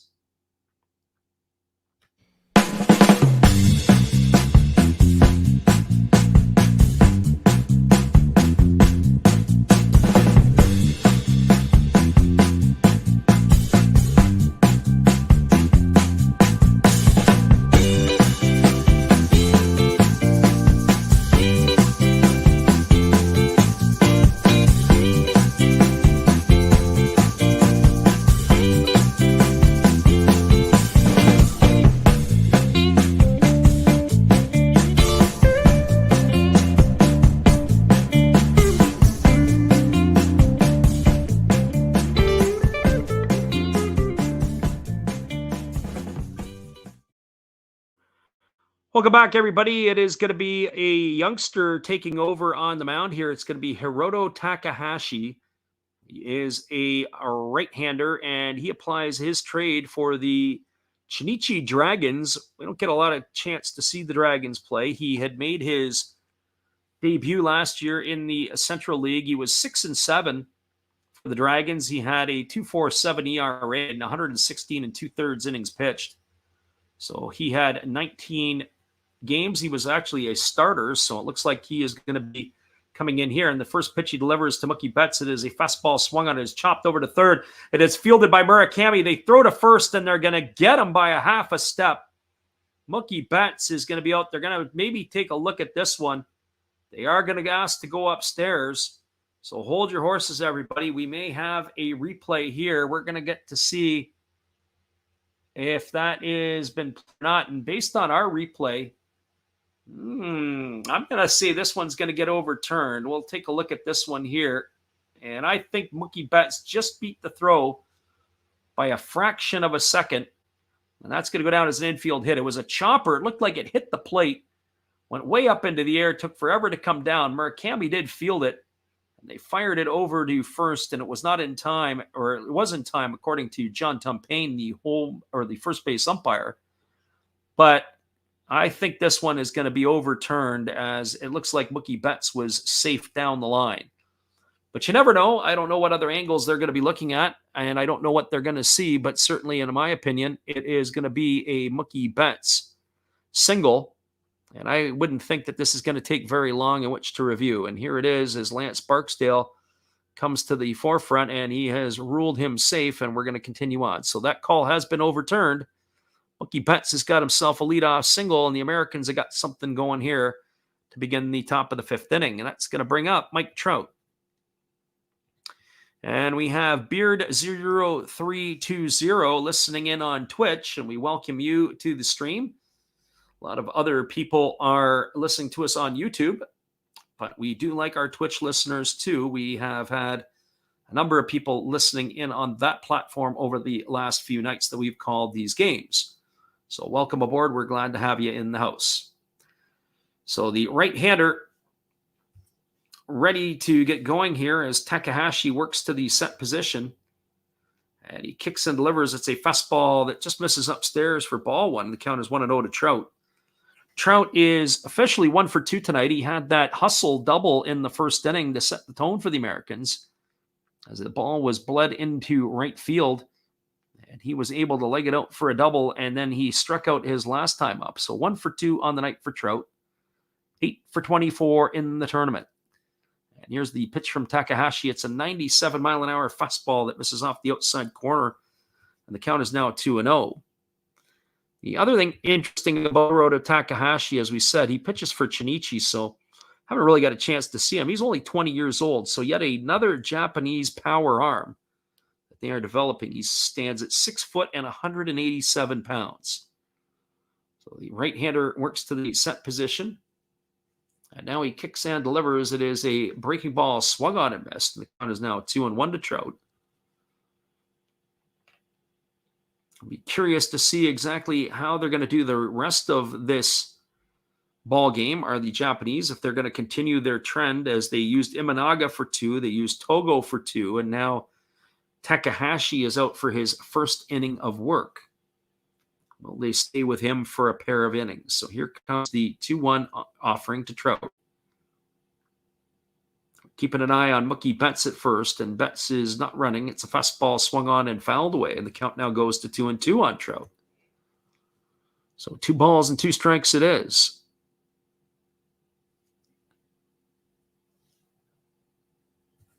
Our friend Epiphany Card Collector says, you can't tell that Mookie can't beat out a chopper. Yeah, you know what? It was a bang-bang play. I didn't think it was going to be as close as it was. I thought the ball hung up quite a bit. And you got to give you a little bit of credit there to Murakami. I thought he did better than I would have anticipated he would have done. And there's a fastball that comes inside, almost hits Mike Trout, 96-mile-an-hour heater. And he just gets out of the way in time, and the count is going to be 3-2 to the American right-handed hitter.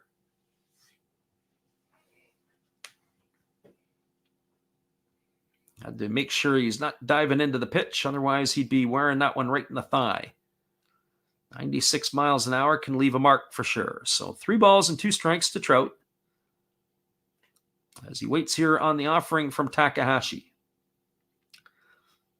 And the 3-2 is on the way. It is a split finger pitch swung on and grounded foul. And it's just going to go at the end of the Japanese dugout, and that's going to keep the count at 3-2 to Mike Trout. As we mentioned, we will be on the airwaves a little later in the week. We're going to be going back to our Japanese NPB action, as we'll be calling exhibition games later in the week on Friday, North American time, and Saturday, which would be Saturday and Sunday Japan time. So if you are up late, make sure that you guys check us out and join us for all of the action. And here's the pitch. It is a split finger pitch swung on and missed. And Trout goes down swinging for the second time tonight. He is victim number 1 here in the 5th inning. That is going to bring up the first baseman, Paul Goldschmidt. Well, for Goldschmidt tonight, he is 0 for 2. He struck out in the 1st inning, and he flew out to left in the 3rd. He is now 7 for 23 in the tournament. He got off to a bit of a slow start, but he had picked up the pace more recently. So the young right-hander ready to go again. Our friend Epiphany Card Collector says that the Angels fans took a collective gasp when that pitch got close to Mike Trout. Yes, indeed they did. As there's a fastball that misses down and away, and the count is 1-0. I hate to say it, but unless Trout can put together a full season this year, you have to wonder if he's kind of starting to become made of porcelain or china or something, because he's been kind of brittle the last few years. He's not played full seasons. I mean, obviously the shortened season of the pandemic is a little bit different. There's a fastball swung through and missed, and the count is 1-1. Of course, that was pretty much a lost year for most everybody, only a 60-game season. So 1 ball and 1 strike. 3-1 for Samurai Japan here in the top of the 5th inning as they lead the Americans. There's been a couple of home runs hit by the Japanese and 1 by Team USA, which has accounted for 3 of the 4 runs. Takahashi holds set. And now he kicks and delivers. It's a fastball that is swung on and fouled away, and the count is 1-2. So 1 ball and 2 strikes.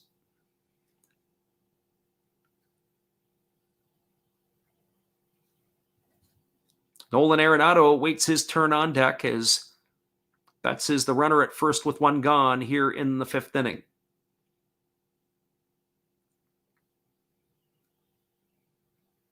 There's a lot of firepower in this USA lineup, and so for Japan here to keep it in check. But I have to say that if I had to say, I did say at the outset, I felt that the Americans were going to win the ball game by a couple of runs. There's the offering. It is a breaking ball that misses down, and that's going to be 2-2. The one thing you can't discount is Japan always has a good tournament team. They are built for tournaments, and they play well in these type of tournaments. I don't know if you had them over a course of a long season, how it would go, but certainly in this type of situation, it is very, very good. So Takahashi leans in and he gets his sign from his catcher, Nakamura. He works to the set position. as he holds the ball up around the chest. And now he kicks and delivers. It is a fastball taken for a called third strike. Goldschmidt stood there like the house by the side of the road and watched it go by for out number 2. Oh boy, that pitch there. I don't know what Goldie was thinking or what he was looking for. That pitch was middle away, right in the spot where you want to be looking. And that pitch is going to retire him for out number 2. And that's going to bring up his Cardinal teammate, Nolan Arenado. Well, for Arenado, he is officially 0 for 1. He grounded to first his first time up. He walked his last time, but was stranded at second to end the third inning. And Takahashi checks the runner over at first, and now he works to the set position. And here comes the offering. It is a fastball that just misses down.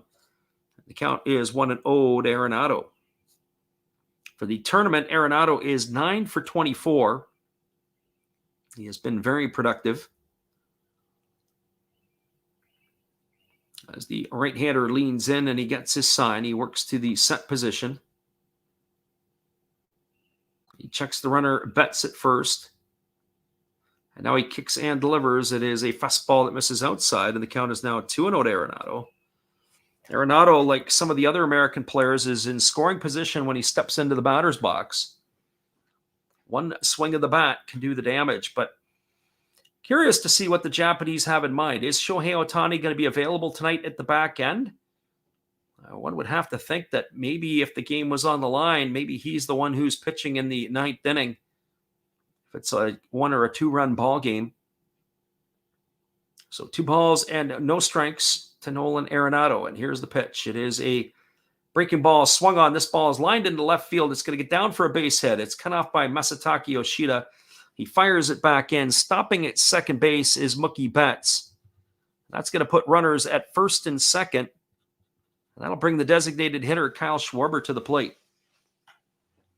So 2 outs here in the 5th inning, and Schwarber striding to the plate. Americans are looking to claw their way back as they find themselves in a 3-1 deficit. And now the right-hander, or the left-handed hitting Schwarber, ready to face the offering from the righty Takahashi. Schwarber on the tournament is batting .167. He's 2 for 11 with a homer and 3 RBIs. As he waggles the bat, the right-hander leans in and he gets his sign.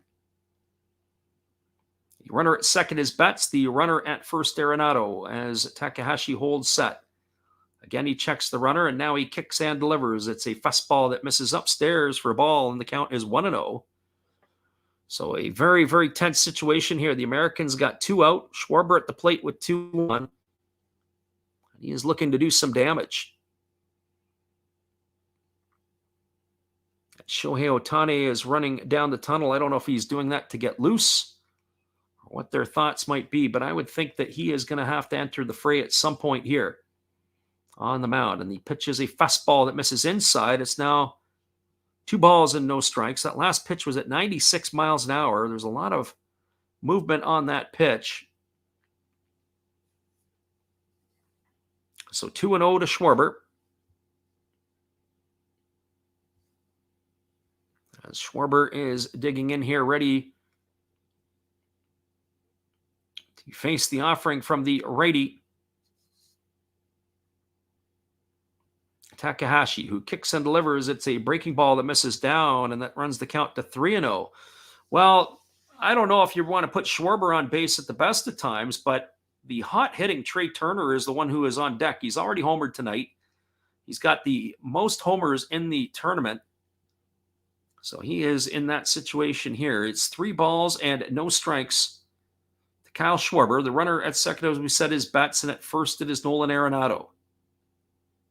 And the right-hander holds to the set position.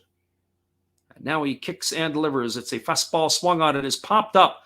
A 3-0 pitch. Schwarber swung at it. It's hit to center field, camping out underneath it. As Lars Nootbaar is going to make the catch. And that is going to retire Schwarber for the 3rd out of the inning. Well, the Americans had their opportunity. They squandered it here. There was no runs in the inning on 2 hits. There was no errors and 2 runners left the board. We are now halfway through this ball game as we cruise to the bottom of the 5th inning. Your score is Samurai Japan 3, United States 1. We'll be back in just a couple moments. We appreciate y'all for checking in here with us. We'll be right back after this.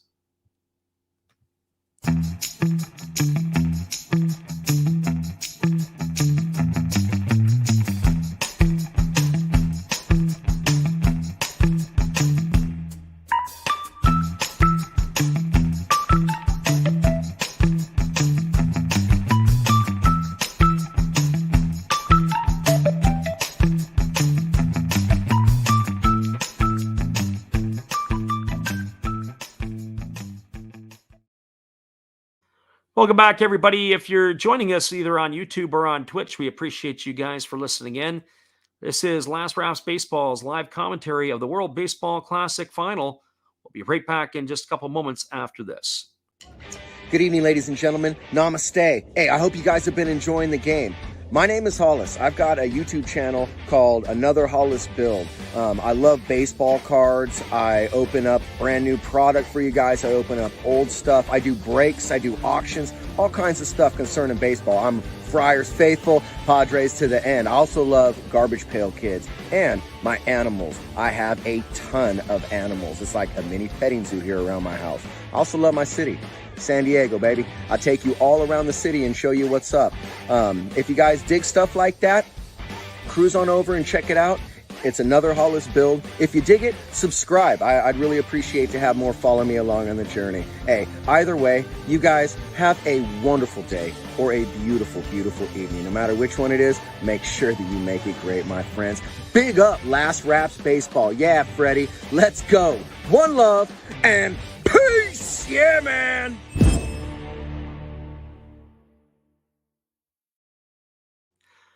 Welcome back, everybody. It is going to be the bottom of the 5th inning, and we're going to see Lars Nootbaar, Kensuke Kondo, and Shohei Ohtani to come to bat. And it is Kyle Freeland who is on for his next inning of relief here, as the first pitch is a breaking ball swung on and fouled away. And the count is quickly 0-1 to Lars Nootbaar. Nootbaar tonight 0 for 2. He has flown to left, and he is grounded to first base in this ball game. 7 for 24 on the tournament for Nootbaar, as the breaking ball misses outside, and the count now is 1-1. Nootbaar, Kondo, and Ohtani, as we said here, top of the order for the Japanese facing the lefty Freeland. I think Freeland will probably get through at least the top 5 hitters, as they're all lefties.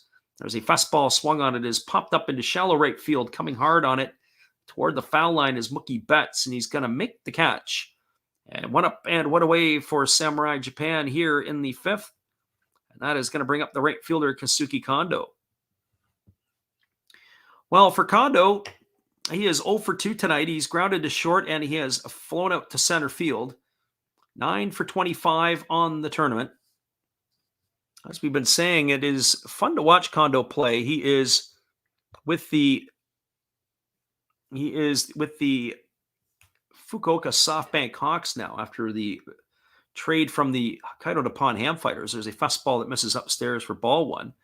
The Hawks have retooled their ball club this year, and I think they're going to be a pretty solid club coming forward, as there is a breaking ball that misses down and away. The count's now 2-0. The title runs that they had are in the rearview mirror. Some of the veteran core is still with them, but their international group of Eurizabel Graciel and Alfredo de Spagna have moved on. So they've brought in some new imports, and they're going to see if they can make another run here. And here's the 2-0 pitch. It is a breaking ball that misses inside. The count is now 3-0. Our friend Epiphany says that Hollis is a great guy. Matt's a quality individual for sure. Always a pleasure to have him bouncing into the stream. And there's a fastball that's taken for a called strike, and the count is now 3-1. So 3 balls and 1 strike. We would like to acknowledge and welcome all the Twitch listeners to us here, as I don't know if our stream got rated or what the deal was, but a whole bunch of people came flocking in. There's a breaking ball that misses down and away, and that's going to be ball 4, as Kondo has got himself a 1-out walk. That's going to bring up the unicorn himself, Shohei Ohtani. It is one of our largest streams ever on Twitch, and we're glad to be able to have everybody here and welcome them. And if you want to hit that follow button, it would be kind of cool to have you as well, as we are definitely in the Twitch scene, but we just don't do enough of stuff on Twitch. But we do the stream when we're doing the live stream on YouTube as well as on Twitch. So here comes the offering to the lefty Ohtani. It's a fastball swung on and missed, and the count is quickly 0-1. Ohtani tonight walked in the first inning and struck out looking in the third, so officially 0-1 in the books. So Freeland came inside. I think Ohtani wanted that one back.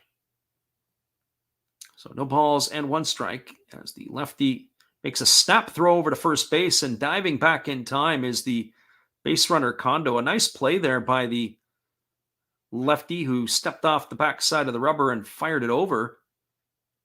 But easily getting back is the base runner Kondo. So Freeland kicks and delivers. It is a breaking ball that misses upstairs for a ball, and the count is 1-1. So 1 ball and 1 strike to Ohtani.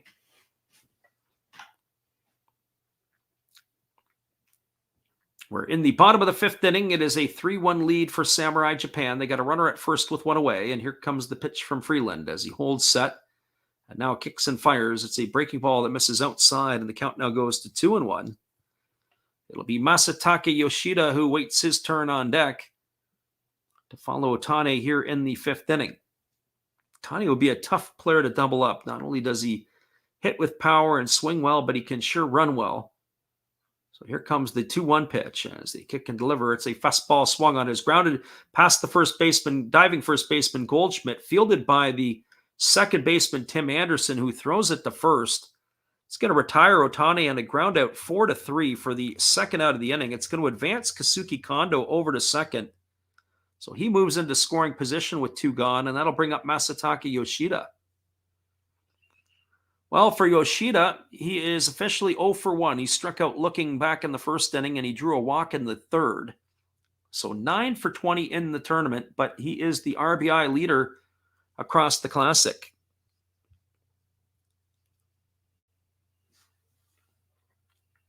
So Masataka Yoshida strides to the plate, batting here with 1 gone in the 5th inning as Freeland looks in and gets his sign from his catcher JT Realmuto. He checks the runner at second, and now he delivers. It is a fastball that misses up and in for ball 1, and the count is 1-0. So 1 ball and no strikes.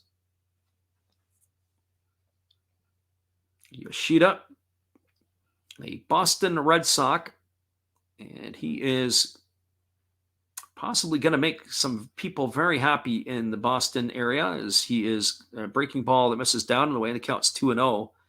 As I said before, if he can learn how to play pepper with the Green Monster, it'll be a lot of fun for Boston fans. He is definitely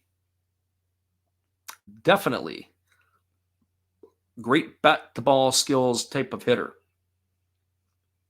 And he is able to make contact regular. Here comes the 2-0 pitch. And there is a breaking ball that catches the inside corner, and the count is now 2-1.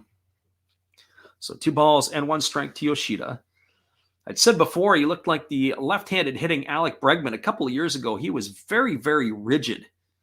Really, really tight at the plate. Well, I will say this, that he has kind of relaxed himself a little bit.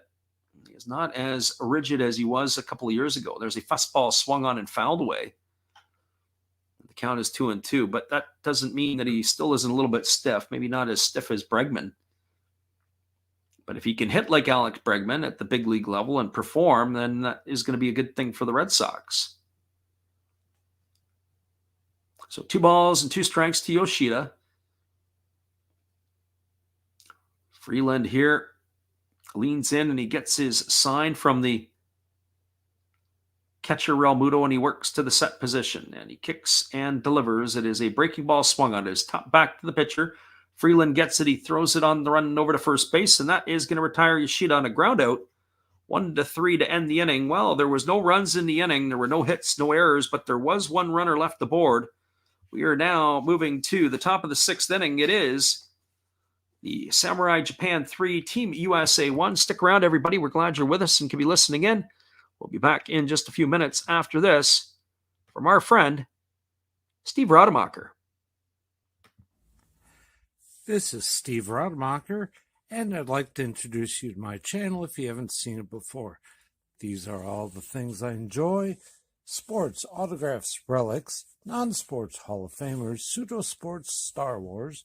That's my channel name and my name, and I would really appreciate it if you would come check me out and maybe even subscribe if you like it. Thank you for that for now, and back to your ball game. Appreciate you, Steve, and your support of our channel. And in turn, we support Steve Rademacher. Be sure after the game to go check him out. We'll be back right after this.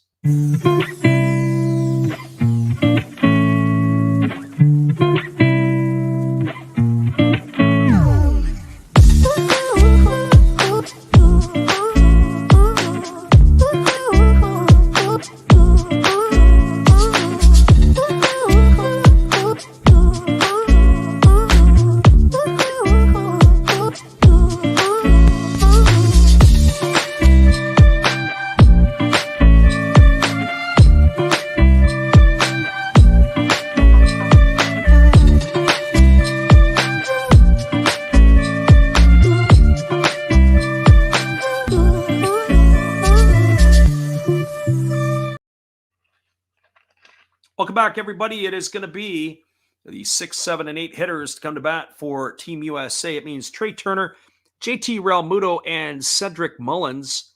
There is going to be a pitching change, as it's going to be Hiromi Ito coming into the ball game, and it is going to be the fourth pitcher used by Team Japan. And just as maybe we predicted, it is going to be Yu Darvish is going to be Shohei Ohtani making his way down to the bullpen, as we may be seeing him coming in late in the ball game. So Hiromi Ito in relief. We also saw Yu Darvish make his way down to the bullpen as well. But Ito on in relief here for Japan in their half of the inning. In the Classic, he's worked on a couple of games. He's worked an inning and a third, has Ito. Not allowed a hit or a run. He has walked none and struck out 2. But he is on here in relief, as he is going to be the next pitcher used by the Japanese here tonight. I wonder if it's going to be a series of each one. Well, Ito, if you don't know who he is, he's a 24-year-old right-hander who pitched for the Hokkaido Nippon Ham Fighters this past year, and he delivers a breaking ball that misses down to Turner. Count is 1-0. He had worked 155 and 2/3 innings. He had an ERA of 2.95. He won more than he lost for the Fighters. Here's the pitch. It is a fastball. It's taken at the knees for a called strike. The count is 1-1. For Trey Turner, he is 1 for 2. He has homered and driven in a run, and he struck out his last time up. So 8 for 21 now in the tournament for the Philadelphia Phillies shortstop. As he kicks and delivers, it's a breaking ball swung on. This is lifted into left field. Camping out underneath it is Yoshida. He makes the catch, and that is going to retire Turner for the first out of the inning. So 1 up and 1 away. And that is going to bring up the catcher, JT Realmuto. Well, for Realmuto, he is officially 1 for 2 tonight. He's got a single and 2 trips. He lined to the shortstop his last time up. 6 for 10 in the tournament. As we said, he was splitting time with Will Smith, but reality of it is he probably could have been playing every day with these type of numbers and the way that he catches. I think that JT Realmuto has got to be considered, if not the best catcher in all of baseball, certainly in the top 3. As the breaking ball catches the outside corner for a called strike, and the count is 0-1. I personally think it's fun to watch him pitch. Realmuto is very, very steady. Watch him hit. He is very, very steady. Watching Ito pitch is interesting, as he doesn't have the power that some of these other has. Then there's a breaking ball that misses down and away, and the count is 1-1. So 1 ball and 1 strike.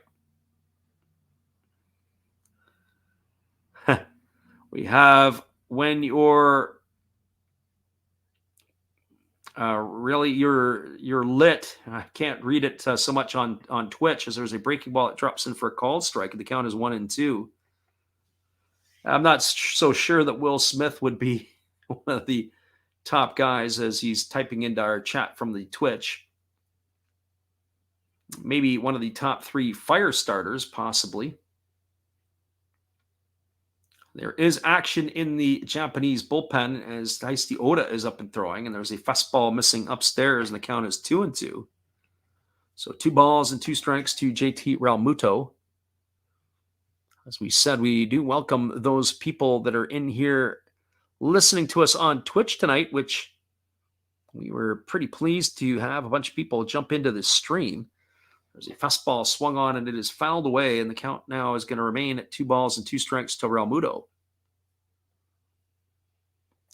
Yu Darvish is on the roster, and he is in the Japanese bullpen. I would think that Darvish and Ohtani, as Ohtani has now gone and sat down in the bullpen, would have to think that Ohtani, who batted in the last inning, may be getting himself ready for a late inning appearance. There's a fastball swung on it. It's grounded to 1 hop, fielded by Murakami. He fields it and throws to first. That's going to retire Realmuto on a ground out 5-3 for out number 2. I criticized Murakami earlier in the tournament. I said I'd seen him play third base before, and I didn't like his footwork over there, but I have to say that play there, he did a nice job with, and he's had a couple other opportunities tonight where he's done a pretty good job of using his feet and being able to get behind the throw. So maybe he's been working on his game, the young fella at third. But I certainly saw him last year in the spring training and in some of the interleague games, and boy, it was not pretty. There was a fastball that's taken for a called strike. The count is 0-1 to Cedric Mullins. Mullins tonight, 0 for 2, struck out looking and flown to left in his 2 trips to the plate. And here's the offering from Ito. It's a fastball that misses upstairs, and the count is 1-1. Only once tonight have the Americans been retired in order, and that was in the 4th inning when Realmuto, Mullins, and Anderson went down in order. They've got a chance to do it here again. As here's the pitch. It is a breaking ball that misses down, and the count's now 2-1. The Baltimore Oriole left fielder. Mullins is 2 for 8 in the tournament. I'm also curious to see how Mark DeRosa may choose to use his bench as he finds himself in the hole here, 3-1. And possibly the best pitchers still to come for the Japanese. There's a breaking ball that is swung on and fouled straight back, and it runs the count now to 2-2. So 2 balls and 2 strikes to Cedric Mullins. As we said, we'll be back on the air with the Japanese action in another week and change time. So be sure to bookmark the channel and join us late night. We have a lot of people that jump in and watch. And there's a fastball that is half waved at by Mullins, and he's gone down on strikes. Ito comes in and does the job as he retires the Americans in order 1-2-3 here in the top of the 6th inning. No runs, no hits, no errors, and nobody left the board. We are now moving to the bottom of the 6th inning, and your score is Samurai Japan 3, Team USA 1. Stick around, everybody. We'll be back with the call in just a couple moments after this. And we appreciate everybody for being here with us tonight. Whether you listen live or on delay, it's always a treat to have everybody with us.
Scoreline is 3-1 for the Samurai Japan over Team USA. We'll be back in just a couple moments with all the action after this.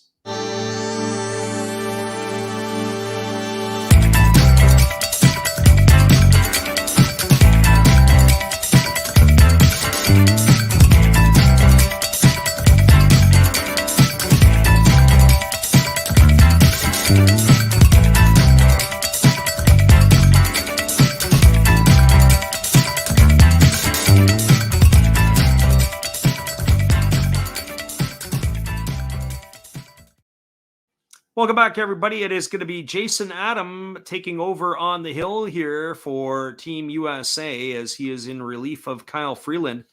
Kyle Freeland came in and did a pretty good job for the Americans here tonight as he was on in relief early on of Merrill Kelly and then Aaron Loop. 3 innings for Freeland, 1 hit, 1 run. It was earned, 2 walks and 2 strikeouts. He did allow the home run to Okamoto. That was the only blemish in his 3 innings of work. Well, here we go as we're back into this one. As Jason Adam is ready to face Taka Murakami, and the first pitch is a breaking ball that drops in for a called strike, and the count is 0-1. Murakami tonight 1 for 2. He picked up where he left off last night. He had a solo shot in the second, but he grounded into a double play to end the third, as he is now 6 for 24 in the tournament. Here's the pitch from the right-hander, Adam. It's a fastball that misses down and away, and the count goes even to 1-1. As we were mentioning to everybody, we will be in Japan in August, so hopefully you guys can join us for that. We have another person on Twitch that says, what is the score? Well, we run the score at the bottom of the stream, the little ticker that goes by. It's 3-1 for Japan. As Yu Darvish has now started to throw, as is Taisi Ota in the Japanese bullpen. So 1 ball and 2 balls and 1 strike it is to Murakami. And it looks like probably that if it had to do it this way, maybe Ota, Darvish, and then Otani to finish the ball game. There's a fastball swung on and fouled away, and the count is 2-2. Will we see Darvish pitch the ninth? Or, sorry, will we see Otani pitch the ninth? Little surprised that they've got him down in the bullpen right now because he may have an opportunity to come to bat again before it gets to where he has to get himself ready to come in to pitch. So here comes the 2-2 offering to Murakami as the right-hander kicks and delivers. It is a fastball swung on and missed. That's a lot of slop coming up to the plate there, and that is going to retire. And that is going to retire the hitter Murakami for out number 1, and that'll bring up the first baseman Kaz Okamoto. Our friend Steve Rademacher asks the question. He says, can Twitch see our chat? I know Facebook can when streaming there. I don't believe that they can interlock. I don't think that Twitch and YouTube can see each other's chat. There's a breaking ball that misses down or that catches the outside corner for a called strike. The count is 0-1 to Okamoto. Okamoto 2 for 2 tonight. He's got a single and a home run. He scored 2 of the 3 Samurai Japan runs. As the right-hander Adam holds at the belt. And now he kicks and delivers. It's a breaking ball that misses down. They appeal over to John Tumpane, the first base umpire, but they say that Okamoto didn't go, and the count is even at 1-1. 6 for 16 now in the tournament is Okamoto. He is a Yomiuri Giant player. Hit 30 home runs last year for the Giants, the 3rd most in the MPB, and that would have been behind, of course, Murakami, who hit his 56, and also Otaka Yamakawa, who had a at-bat in last night's ball game. There's a fastball swung on, and that's lifted foul down the right field line, and the count is 1-2. So 1 ball and 2 strikes. Samurai Japan is still the crowd. They got the trumpets. They've got the drums. What I want to know is if I show up at a Seattle Mariner game this year or at a Detroit Tiger game, if I show up with trumpets and a drum, am I going to be able to get into the action? And there's a breaking ball swung on and missed. That's going to retire Okamoto for the 2nd out. So 2 up and 2 away, and that's going to leave it all up to Tetsuda Yamada. These guys have got trumpets, they got drums, they got everything that they're playing.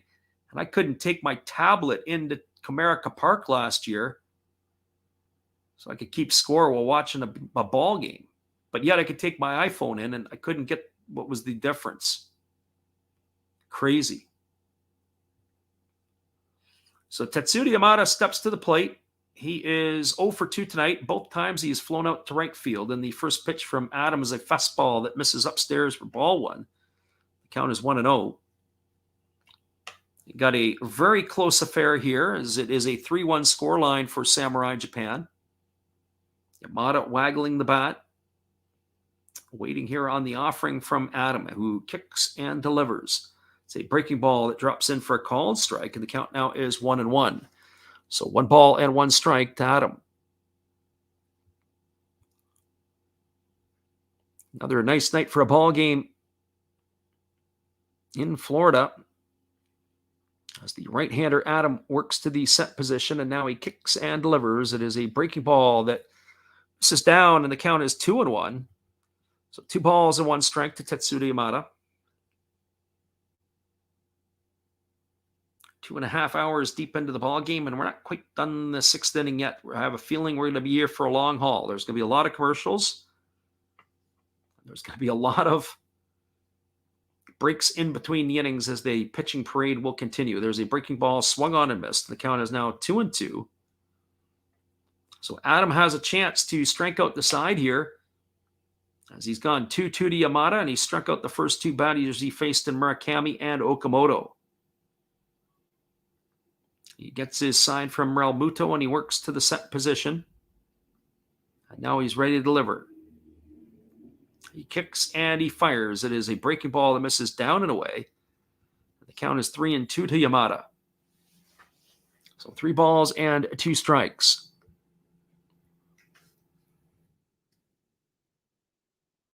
Waiting his turn on deck is Suzuki Genda, the 8-hole hitter for Samurai Japan.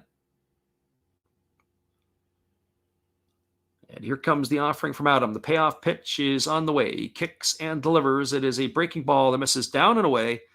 And that is going to be ball 4. And Yamada's got himself a 2-out walk.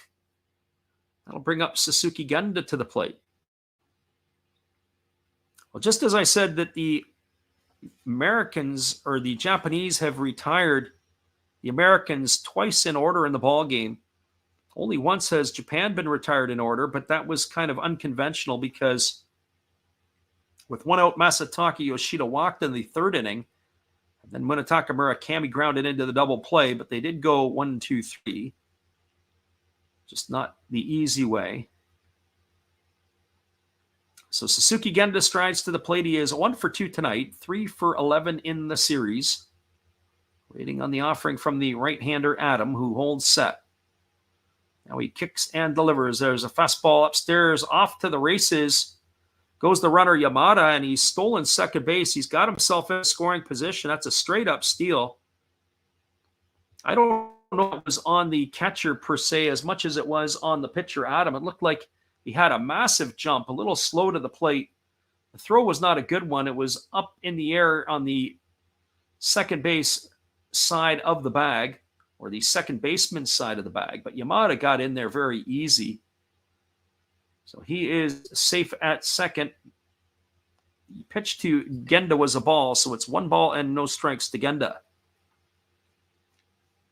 One would have to think a couple of more runs here could be a very dangerous scenario for the Japanese.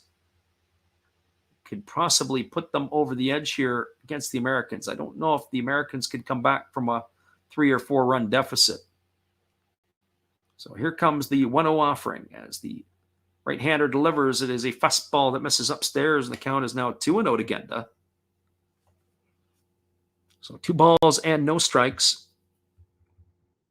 You're listening to Last Rouse Baseball's coverage of the World Baseball Classic. We thank you guys for all jumping in here with us. As here comes the 2-0 offering from the right-hander Adam. He checks the runner at second and kicks and delivers. It's a breaking ball swung on and tapped foul just behind home plate, and the count is 2-1. So 2 balls and 1 strike.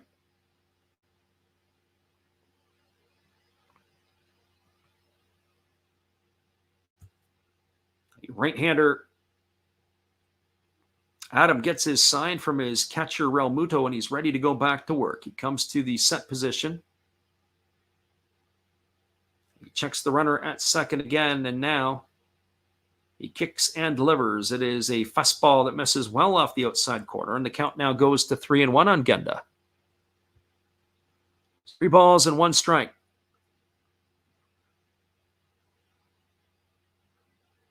(3-1) for Samurai Japan in the bottom of the 6th inning.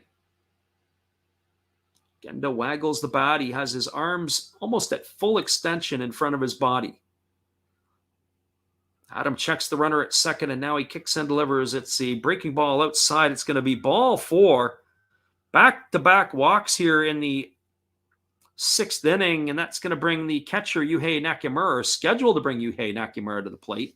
But let's keep our eye on the Japanese if they're going to run a pinch hitter out here. I wouldn't be surprised if Nakamura was going to be pinched hit for, and Shohei Ohtani is sprinting back to the dugout as he's left the bullpen because there may be an opportunity for him to come to bat. Maybe not in this inning, but certainly in the 7th. So he has raced back into the dugout and joining the offensive players there. As he went down to the bullpen because it looks like he will probably be used at some point. So this is still going to be Yuhei Nakamura. They're going to keep him in the ballgame. And the first pitch is a breaking ball that almost hits him in the head. He has to duck out of the way. So ball 1 to Nakamura. He's 0 for 1 tonight. He had a walk in the 2nd inning, and he grounded out to 3rd in the 4th.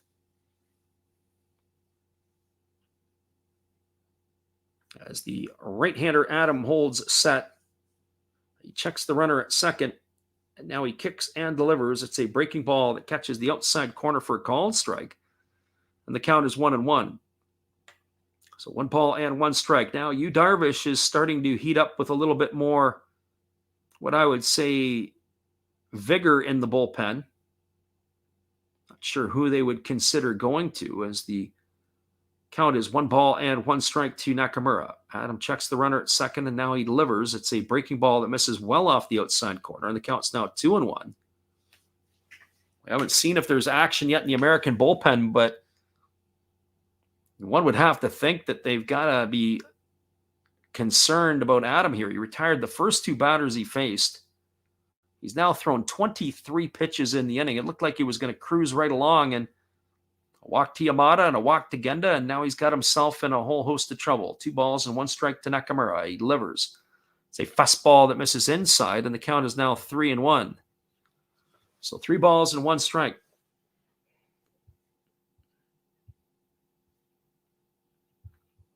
Mark DeRosa, the manager, looking on for Team USA. And the right-hander Adam leans in, and he gets his sign from his catcher, JT Realmuto. But now he steps off, and they're going to cycle through the signs again. So as we say, we appreciate everybody who has jumped in here tonight. It is much, much appreciated for all of your time and effort. And here's the pitch. It is a breaking ball that misses down and away, and it goes all the way to the backstop. And that's going to be a 3rd walk in a row by Adam. Oh, boy, is he doing his best Daniel Bard impersonation. The American pitcher who really struggled ball game a couple of games ago. And now it is going to bring the top of the order and Lars Nootbaar to the plate with the bases loaded. And finally, now we have a pause in the action as they have a conference on the mound, but Mark DeRosa is still in the dugout, as is the rest. Are we going to see a change? Well, now they finally got somebody up and throwing in the bullpen. Oh, boy. Team USA was cruising right along there, and that's back-to-back-to-back walks. And now it's Kendall Graveman, the Chicago White Sox right-hander, who's finally up and throwing. So the runner at 3rd is Yamada. The runner at 2nd is Genda. The runner at 1st is Nakamura. Bases are full of Samurai Japan players. The Americans have got themselves in a hole here after starting the inning 0-2. or with 2 out, striking out Murakami and Okamoto. But now the top of the order, Nootbaar, comes to the plate. And the right-hander, Adam, ready to go. Nootbaar on the tournament, batting .280. He is 7 for 25. He's got no homers and 3 RBIs. And the pitch from Adam is a breaking ball that drops in for a called strike, and the count is quickly 0-1. Nootbaar hitting from the left side. He is one of the 5 left-handed hitters at the top of the order. The Japanese crowd is in full voice. They're bouncing up and down. They cheering their country on. Here comes the 0-1 pitch. As Adam holds set, and now he kicks and delivers. It is a fastball that misses upstairs. Count is 1-1. 27 pitches now in the inning by Adam. I don't know what's more alarming was the fact that Adam has thrown 27 pitches, or that the Americans didn't get anybody up until there was a couple on, and he was in trouble to the 9-hole hitter Nakamura.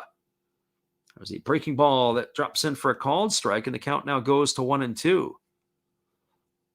I mean, the Japanese have had somebody up and throwing, it seems like, every inning, well, or maybe since the ball game began.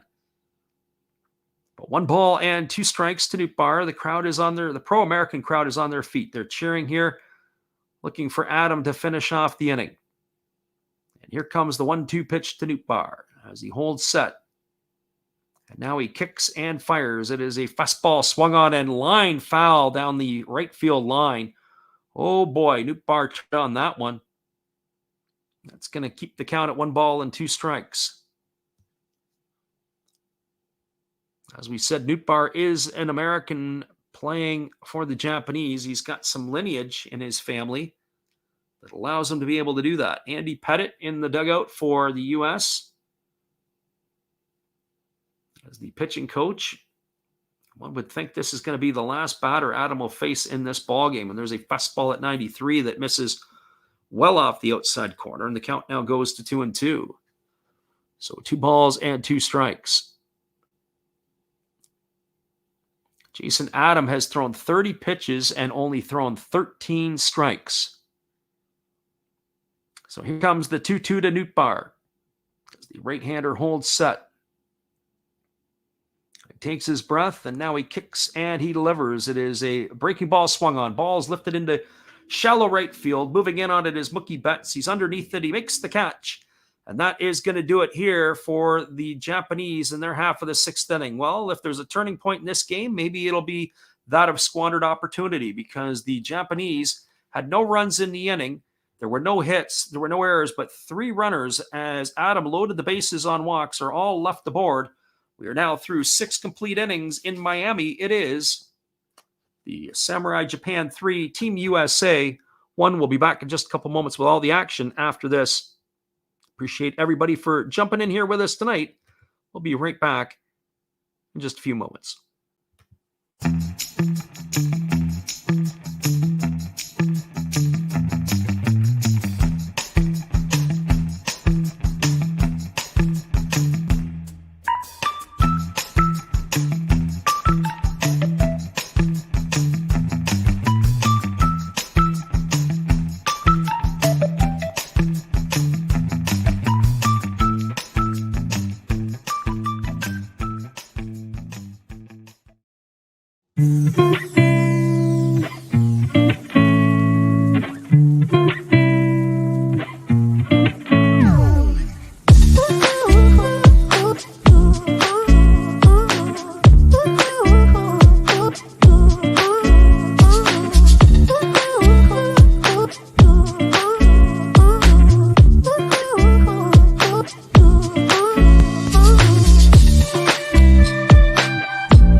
Welcome back, everybody. It is going to be a pitching change as they are going to the bullpen. It is going to be Taisi Oda, the Yomiuri Giants right-hander, coming into the ball game.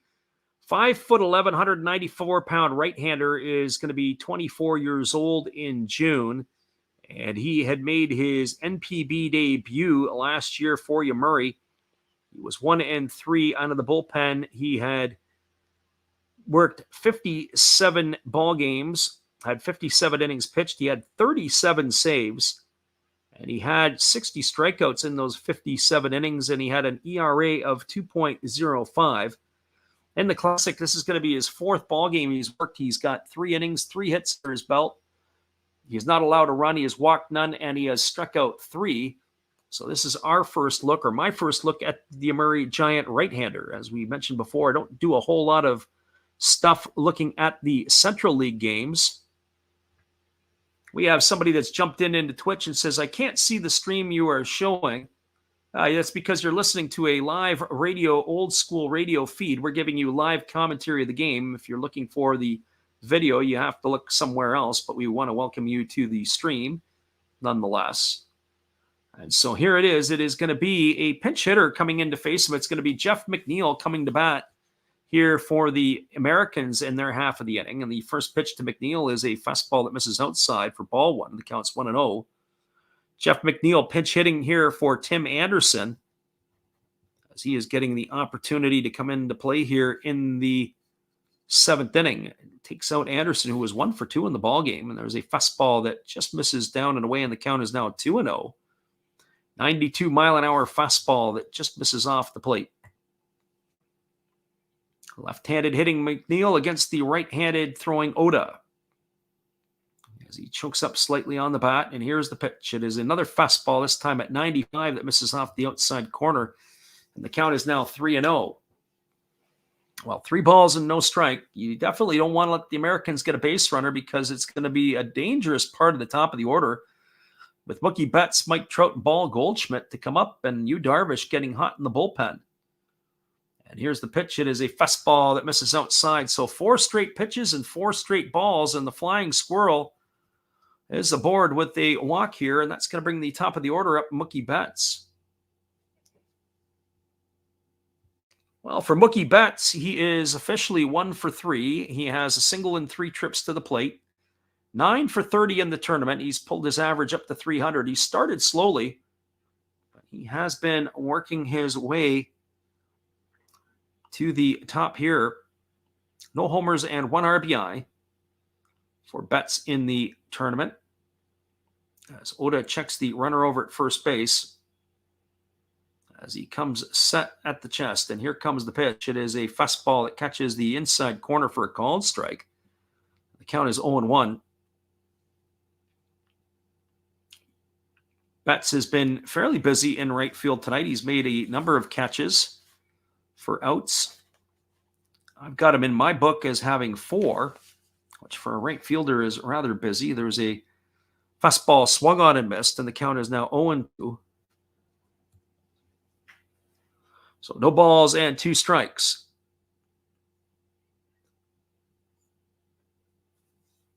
Right-hander Oda ready to go again as he checks the sign from his catcher Nakamura. And here comes the 0-2 to Betts. It's a fastball at 96 that's way upstairs. He takes that for a ball, and the count goes to 1-2. So 1 ball and 2 strikes.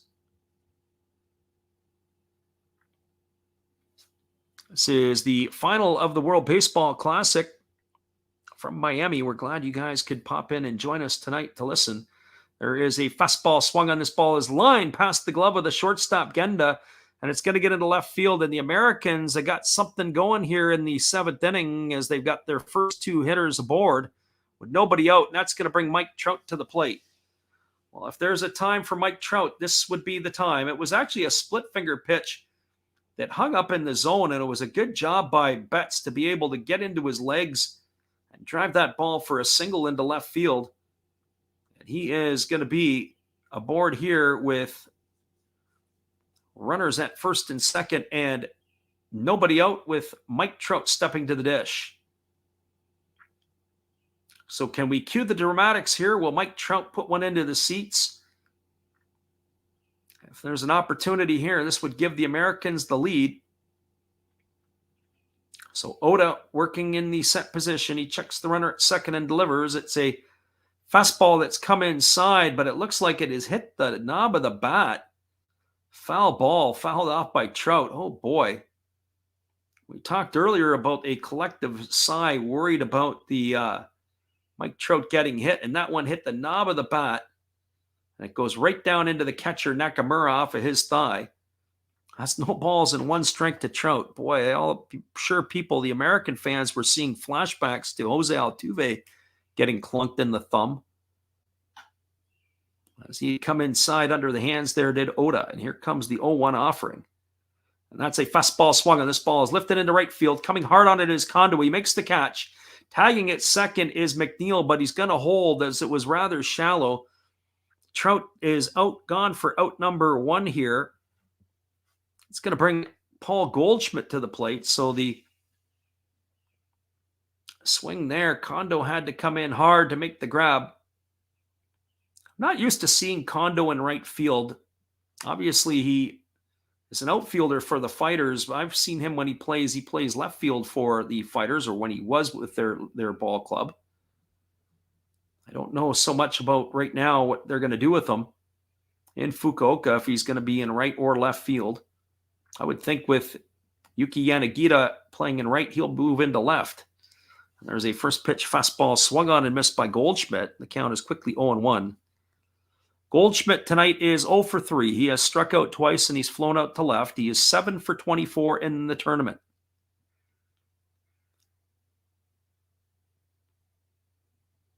And here comes the offering. It is a breaking ball swung on and missed. And the count is now 0-2 to Goldschmidt. Goldschmidt has picked it up in the tournament, but tonight has not been his night. Americans are 0 for 6 with runners in scoring position, and they've left 7 on in those spots.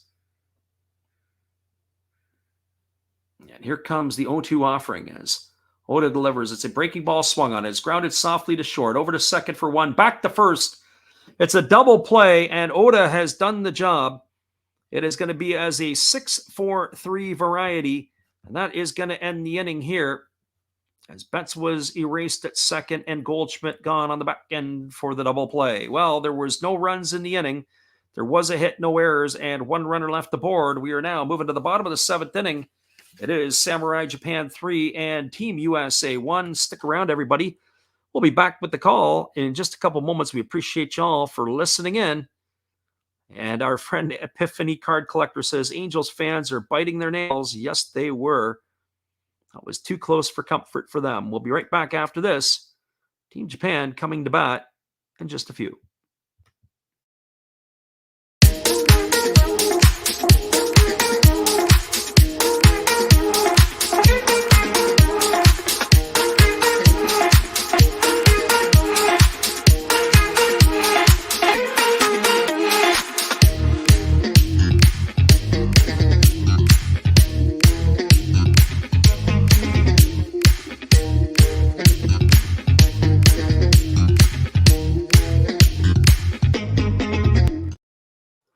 We're getting into crunch time, everybody. We're moving to the bottom of the 7th inning. 3-1 for Samurai Japan over Team USA. We'll be back after these musical notes in just a couple moments.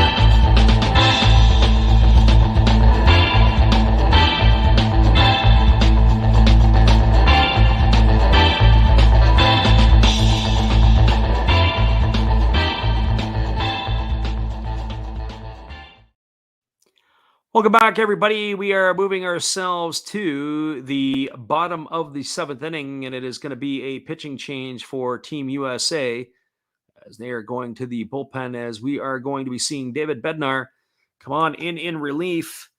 He is going to be the 5th pitcher used. There was a nail biter in that last inning as Jason Adam had got the first 2 bats out, got himself into a host of trouble, but now he is on in relief.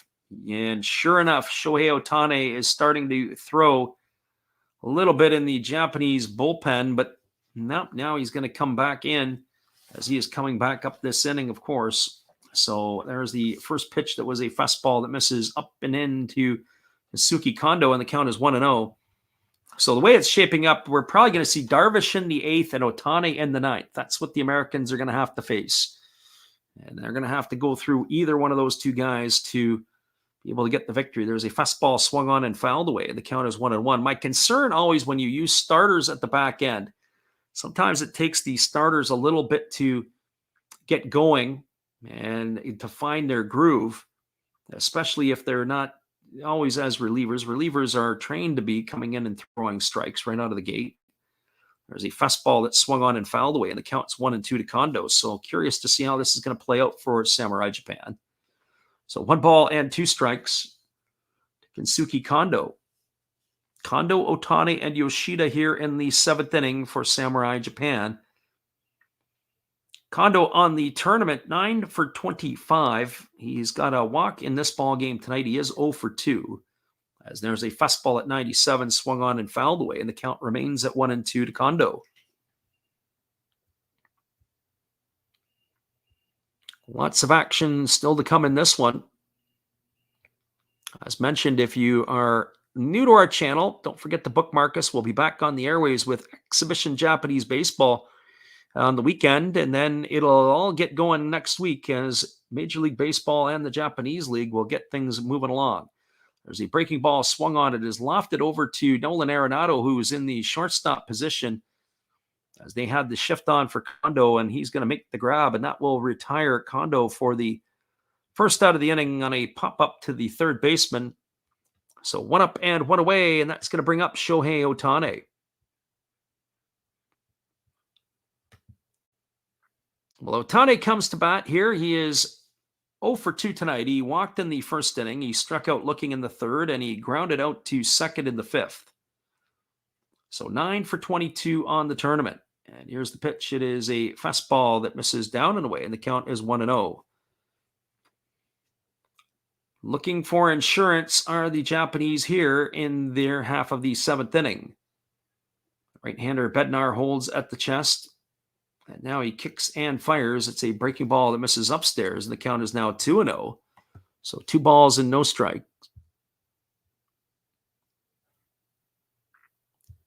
After this game here tonight, most of these players will return to their respective teams.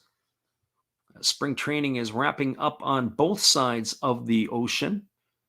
As the right-hander Bednar delivers a fastball, it swung on and fouled away, and the count is now 2-1. So 2 balls and 1 strike.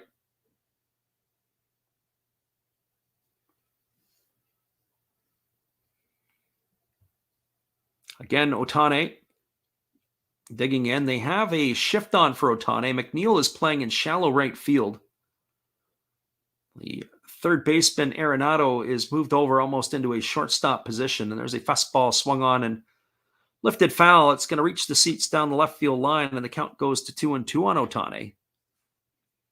Don't see enough Bednar because he pitches for the Pittsburgh Pirates. And don't do a whole lot of stuff watching the Pirates. Although they might be worth watching this year. They've got some of their young players are continuing to come up. They may be making that turn possibly early this season to be a much more competitive club. Here's the offering. It is a fastball that misses down and away, and the count is 3-2. Thinking about Bednar here, I wonder when the last time the Pittsburgh, trying to think when the Pirates made the playoffs last. It's been a while.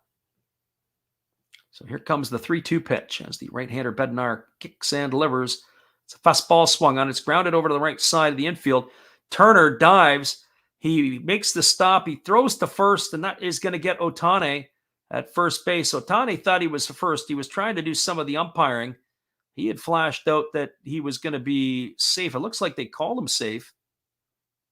I thought they called him out. We're going to see what's going to happen here. He dove over to the right. The ball was on the bounce. They ruled Ohtani as being safe, I guess, or Ohtani ruled himself as being safe. We're going to watch the replay here, and I think that might get overturned. as Paul Goldschmidt had picked it off. We may see this as an overturn here, but we're going to wait and see as they're going up to have a look at it. Trey Turner was on the right side of second base. He dove, made the play, got up and threw the ball to first base. As I said, Ohtani went through the bag, flashing the safe sign. Everybody else seemed to think differently on that one. We'll watch it again on the replay. I think this one is going to get overturned. I think Ohtani is going to be ruled out.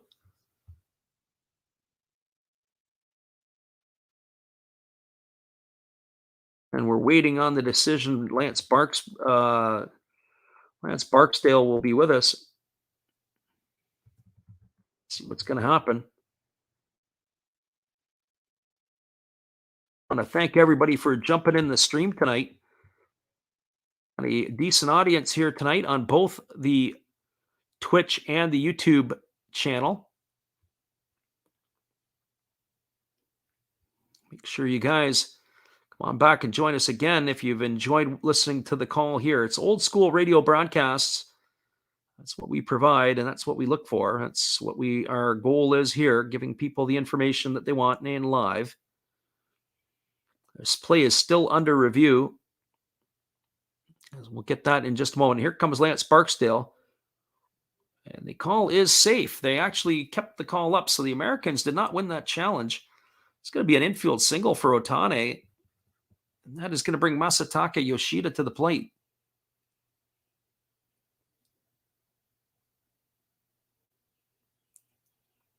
Well, for Yoshida, he is officially 0 for 2 tonight. He has struck out his first time up looking. He grounded back to the pitcher. He has also drawn a walk. So in the books is 0 for 2. So the runner at first is Ohtani. There is one gone here in the bottom of the 7th inning. Yoshida is waggling his bat. Waiting here on the offering from Bednar. Bednar throws over to first base, and diving back in time is the base runner Ohtani.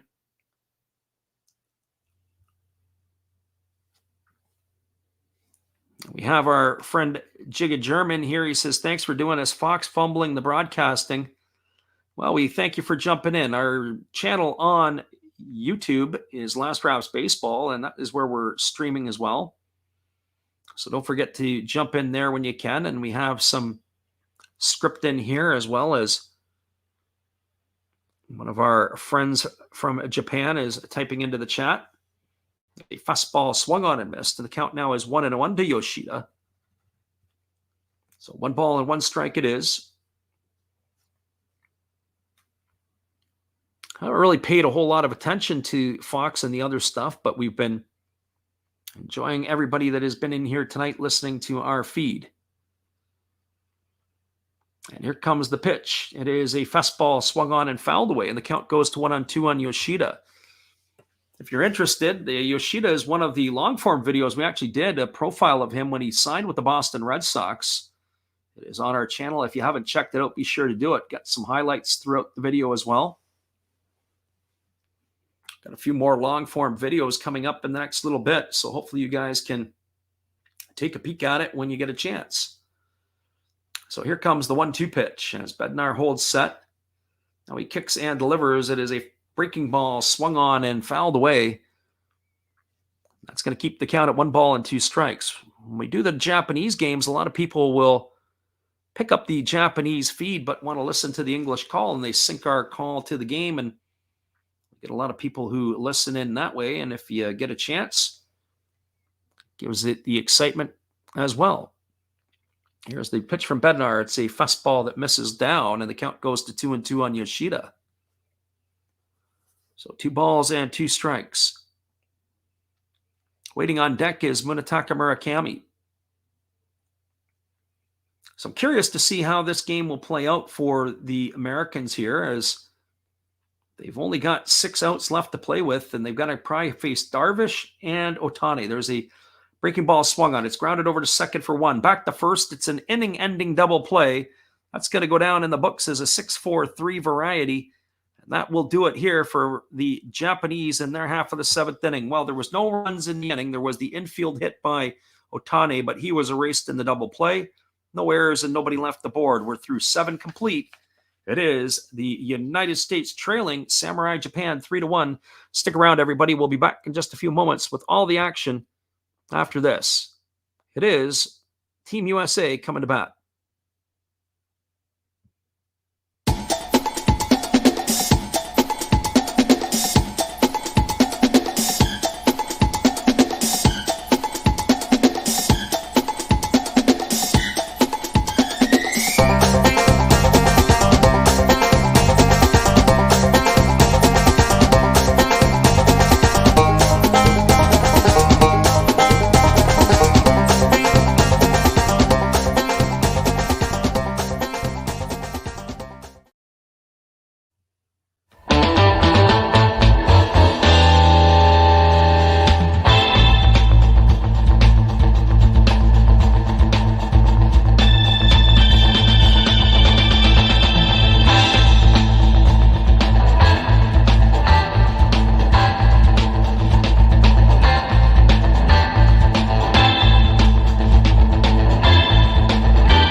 Welcome back, everybody. It's going to be the heart of the American batting order coming to bat. It's going to be Nolan Arenado, Kyle Schwarber, and Trey Turner slated to come to bat. And they are supposed to be facing Yu Darvish now, who is coming on to pitch in the 8th inning. So he is coming on in relief. I think if they are going to have an opportunity to get to somebody, Darvish is the one that they're going to have to try to do it against. Darvish, sometimes when he's pitching in the big leagues, he'll struggle in his first inning of work, and then he settles down and becomes very, very tough. Well, he's not going to have an opportunity for that here tonight. He's going to have to go straight to work here. He has no opportunity for anything else. Darvish on in relief here to pitch the 8th inning as he is completing his tune-up tosses. So Arenado to get things going here in a moment, as he is 1 for 2 on the evening, 10 for 25 in the tournament. He's also drawn a walk in tonight's ball game, so on base 2 out of 3 times, showing no ill effects of that hit by pitch in their last game, leading them into the Classic final. So this is where we're at here as Arenado gets himself dug in. He has 21 career plate appearances against Darvish. He is a career 400 hitter. He's got 3 homers in that time period. So 3 homers of the 8 hits that he's had. So he probably really sees Darvish well. It'll be interesting to see how this all goes. So Darvish in relief. And Shohei Ohtani is in the bullpen. And he is definitely getting himself ready to go for the 9th inning. And the first pitch is a fastball that bounces up to the plate for ball 1, and the count is 1-0. So in his career, every time he has started a game in the major leagues, 242 games, 242 starts, there's a breaking ball swung on. This ball is lifted into left center field. Moving over underneath it is Nootbaar. He makes the catch, and that's going to retire Arenado for the first out of the inning. 1 up and 1 away, and that'll bring up the designated hitter, Kyle Schwarber. When he pitched in the Japanese league, all but 3 appearances were starts for Darvish. He had 3 relief appearances, but his last relief appearance in the NPB was in 2010, 13 years ago. And here's the first offering to Schwarber. It's a breaking ball that drops in for a called strike, and the count is 0-1. When Darvish came over to the United States, there was a lot of fanfare as he joined the Texas Rangers organization. And here comes the offering. It is a fastball that misses outside, and the count goes to 1-1. Lots of electricity behind this pitcher as he is getting into the back end of his career now. So 1 ball and 1 strike. And here comes the offering from Darvish. It's a breaking ball that misses outside, and the count now goes to 2-1. So 2 balls and 1 strike to Kyle Schwarber. Americans are down to their final 5 outs You've got to find a way to get something going, and most importantly, got to find a way to get a runner on. Get the runner on, then you can start to do something, and that is where we're at. Here's the offering from Darvish. It's a breaking ball swung on, and it's pop foul. It's going to reach the seats behind home plate, and the count goes to 2-2. So 2 balls and 2 strikes.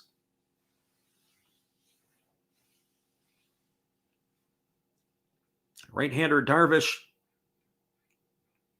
ready to go back to work as he gets a new baseball.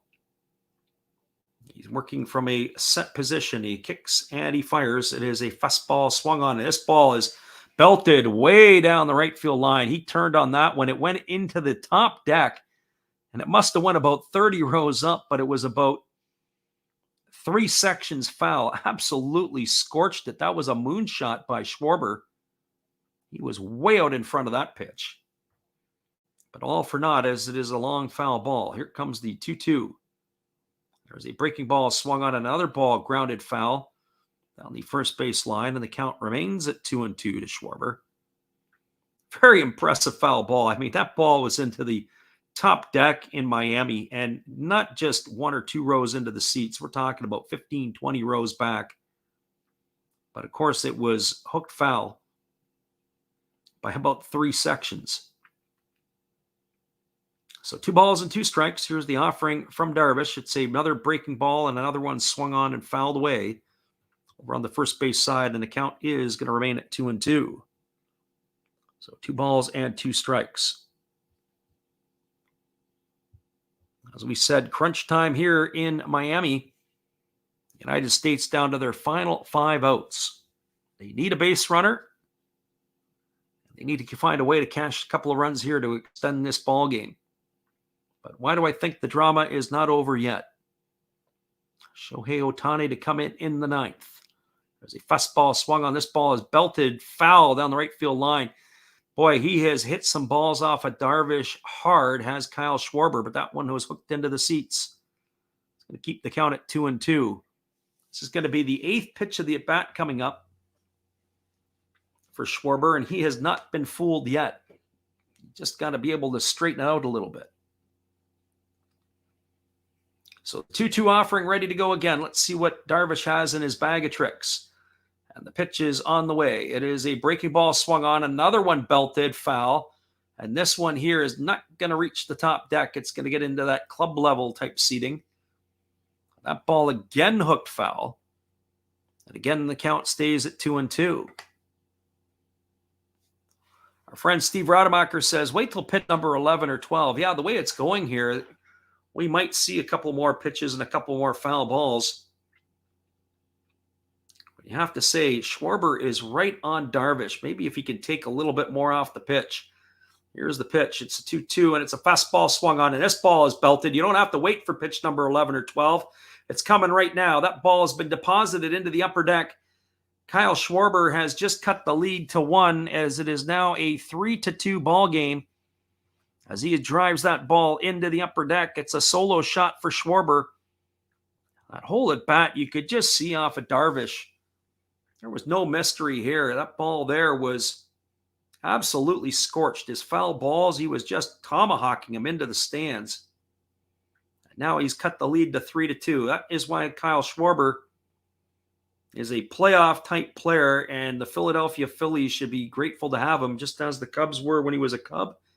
Nationals were when he was with Washington. Unbelievable. And now Trey Turner steps to the plate. And the first pitch from Darvish is a breaking ball that's taken for a called strike, and the count is 0-1. Turner tonight 1 for 3, homered in his first trip to the plate. He is 8 for 22 in the ball game, or in the Classic, 1 for 3 in the ball game. And here's the pitch. It is a breaking ball that misses down, and the count is 1-1. Kyle Schwarber absolutely destroyed some balls that were foul, and then that pitch there scorched that one into the upper deck. That is one big fella there, Kyle Schwarber. So here comes the 1-1 to Turner as Darvish delivers. It's a fastball swung on and fouled away. The count goes to 1-2. Get the replays of it. Replay after replay after replay, and that ball was absolutely scorched. So 1 ball and 2 strikes to Trey Turner as he bats here with 1 gone in the top of the 8th. And there's a breaking ball swung on. This ball is going to get looped into shallow right center field. Coming in on it is Nootbaar. He fields it and he fires it back in and holding Turner to a single. As that is going to bring, that puts the tying run at first base. It's going to bring JT Realmuto to the plate. And one's going to have to wonder is when is the time to bring in Shohei Ohtani? You don't want to bring him in the middle of the inning. You don't think you want to bring him in the middle of the inning. You want to get him a fresh, clean start. So Darvish has the runner at first, which is Trey Turner. Keep an eye on him as he can run. See if he'll be able to get himself into scoring position and stay out of the double play. Realmuto bats here with 1 out. And Shohei Ohtani is getting himself hot here as he looks like he's going to be entering in the 9th or maybe even sooner. So Darvish ready to go as Realmuto steps into the batter's box. 1 for 3 tonight is Realmuto. In the tournament, he is 6 for 11. On deck is Cedric Mullins, and then it'll be the flying squirrel, Jeff McNeil. As the right-hander Darvish holds set and he kicks and delivers, it is a breaking ball swung on. It is popped up in the infield. Camping out underneath it is Suzuki Genda, and he's there to make the catch, and that's going to retire Realmuto for out number 2 here in the 8th inning. So 2 away, and that's going to leave it all up to the Baltimore Oriole left fielder Cedric Mullins. Mullins tonight is 0 for 3. He has struck out twice, and he has flown out to left field. He bats here facing the right-hander Darvish in the top of the 8th inning. Americans are down 3-2.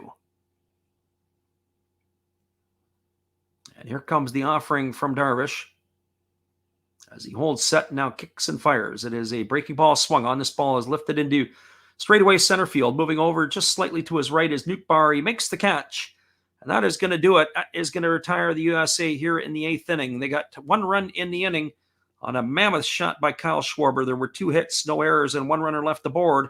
We're moving to the top of the night. We're moving to the bottom of the 8th inning. It is Samurai Japan 3, the United States 2. Stick around, everybody. We'll be right back in just a couple moments. Appreciate you guys for listening in. It's time to get a drink and trying to get ready for the 8th inning here, as this is going to come to an end quickly. Be right back after this.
Welcome back, everybody. The Americans have made yet another pitching change. It is going to be Devin Williams coming on in relief here as he is taking over for David Bednar.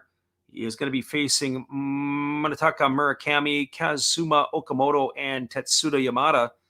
That will be the 5, 6, and 7 hitters in the batting order here tonight. So Devin Williams on in relief. The thing that Williams has is he's got a devastating changeup.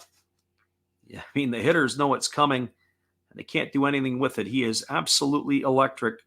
So he's got Murakami, Okamoto, and Yamada as the Japanese are clinging to a one-run lead here in the bottom of the 8th inning. Looking to add to their lead, and then it is going to be showtime in the 9th inning. Shohei Ohtani going to try to close it out against Team USA, one would have to think, in the 9th. So here we go, back to the live action, and the delivery from Williams is a changeup that is swung on and missed. The count is 0-1, 83 miles an hour on that pitch. Just falls right off the table. It absolutely dies right down. Pretty impressive by Munetaka Murakami. And the right-hander holds a set at the belt, and now he kicks and delivers. It is another changeup swung on and missed, and the count is now 0-2, so no balls and 2 strikes. Murakami in the tournament, 6 for 25. That home run tonight, he's got himself 6 runs batted in. And here comes the offering here from Williams. As he holds set, now kicks and delivers. It is a changeup swung on and missed. And just gets slower and slower. And Murakami can't figure it out. He's down on strikes for out number 1 here in the 8th inning. That is going to bring up Kaz Okamoto to the plate. Well, for Okamoto tonight, he is 2 for 3. He has singled, he's homered, and he has struck out. He scored 2 of the 3 Japanese runs. He's had himself a nice ball game. He is now 6 for 17 in the tournament. He bats from the right side against Williams, who delivers a first pitch fastball that misses outside for ball 1, and the count is 1-0. So 1 ball and no strikes to Okamoto. Okamoto has, we said earlier, had the 3rd most amount of home runs in the NPB last year, behind Otaka Yamakawa and, of course, Munetaka Murakami. As a fastball misses down for a ball, and the count is now 2-0. So nothing like Shohei Ohtani taking to the hill to pitch this 9th inning against the Americans, and with all the marbles on the line, everything that you dream about as a young kid, fantasizing in the backyard, being in this position, as there's a fastball taken for a called strike, and the count now is 2-1 to Okamoto. So 2 balls and 1 strike it is. This is the things you dream of as a child when you play these type of games, and this is what you think about now. Here comes the offering now from Williams, who kicks and delivers. It's a changeup swung on and fouled away, and the count is 2-2 to Okamoto. So all the highlights coming up here. This is where we have it. World Baseball Classic 2023 coming to an end.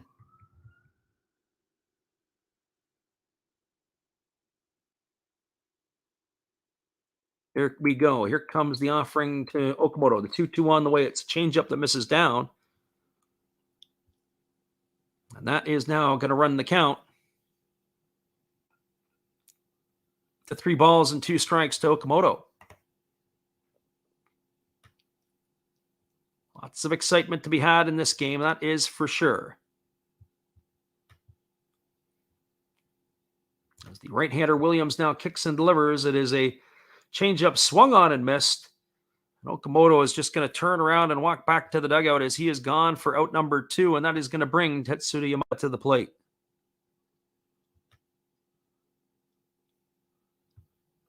Well, it's been an entertaining affair here tonight, as the Americans are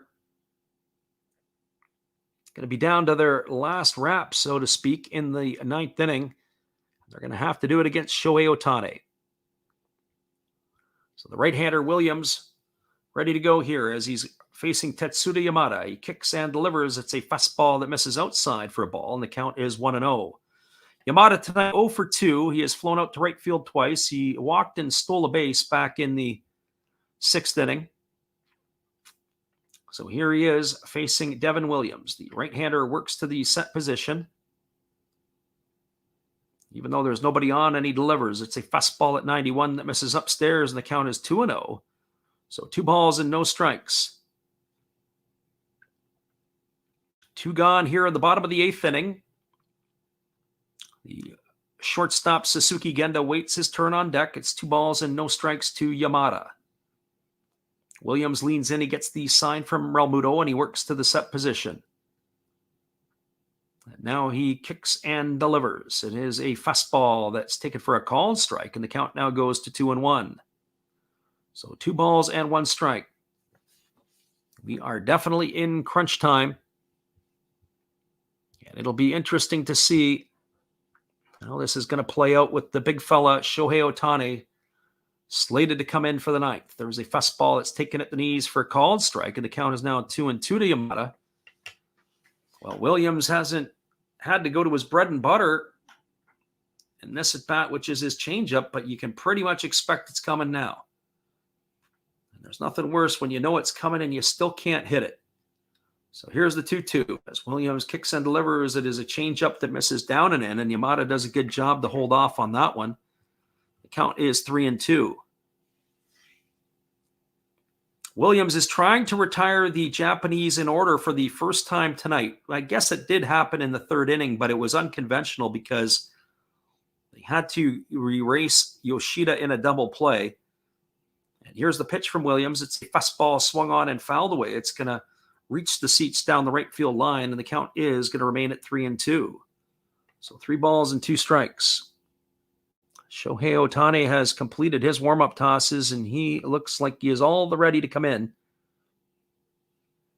He's just playing some soft catch down in the pen as he is ready to take to the hill. So here comes the 3-2 offering to Yamada. Williams works to the set position. And here comes the pitch. He kicks and delivers. It's a fastball that misses up and away. It's going to be ball 4, so Yamada is going to draw himself a 2-out walk. Seems to be the theme here. Even the last inning, the Americans, they got a double play. Twice unconventionally got the 1-2-3 inning. But they're not going to be able to do it here. It's going to bring Genda to the plate. Genda is 1 for 2 tonight, a single and 2 trips. He's also drawn a walk. 3 for 11 in the tournament. So Suzuki Genda striding to the dish. And then we'll bring you that 9th inning in just a couple moments once the Japanese are finished their half of the 8th. 3-2, Samurai Japan over the USA. As the right-hander kicks and delivers, it is a fastball taken for a called strike, and the count is quickly 0-1 to Genda. Yamada, you got to keep an eye on him. He stole a base earlier on, and he faked like he was going there.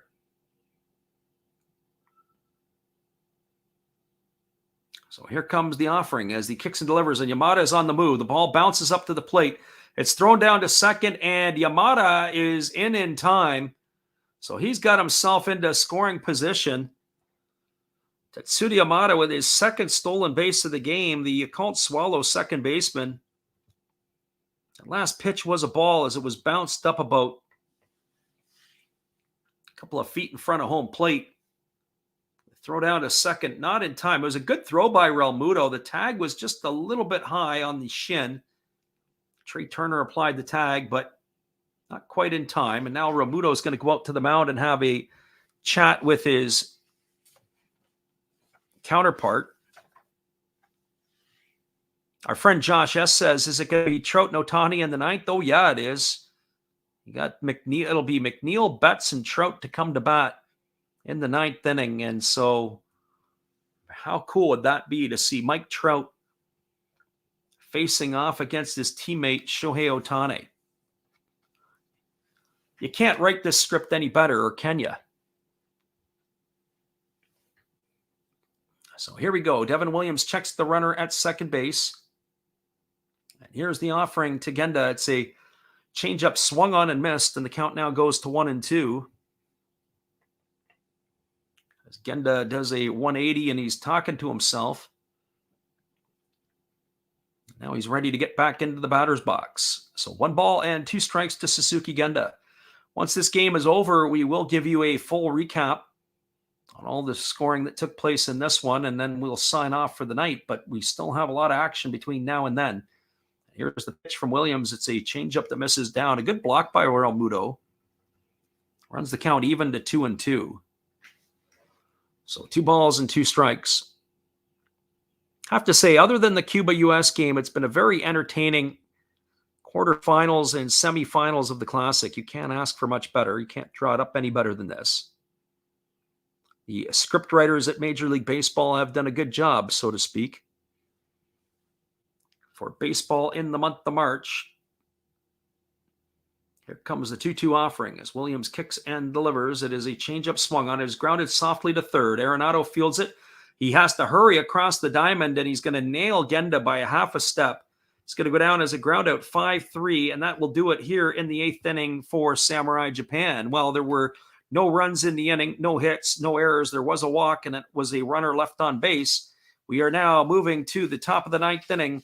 It is Team USA trailing Samurai Japan 3-2. Stick around, everybody. We'll be back with the call in just a couple of moments. We appreciate everybody for listening in here with us tonight. It has all come down to the 9th inning. Good evening, ladies and gentlemen. Namaste. Hey, I hope you guys have been enjoying the game. My name is Hollis. I've got a YouTube channel called Another Hollis Build. I love baseball cards. I open up brand new product for you guys. I open up old stuff. I do breaks. I do auctions. All kinds of stuff concerning baseball. I'm Friars faithful, Padres to the end. I also love Garbage Pail Kids and my animals. I have a ton of animals. It's like a mini petting zoo here around my house. I also love my city. San Diego, baby. I'll take you all around the city and show you what's up. If you guys dig stuff like that, cruise on over and check it out. It's Another Hollis Build. If you dig it, subscribe. I'd really appreciate to have more follow me along on the journey. Hey, either way, you guys have a wonderful day or a beautiful, beautiful evening. No matter which one it is, make sure that you make it great, my friends. Big up Last Raps Baseball. Yeah, Freddie, let's go. One love and peace. Yeah, man.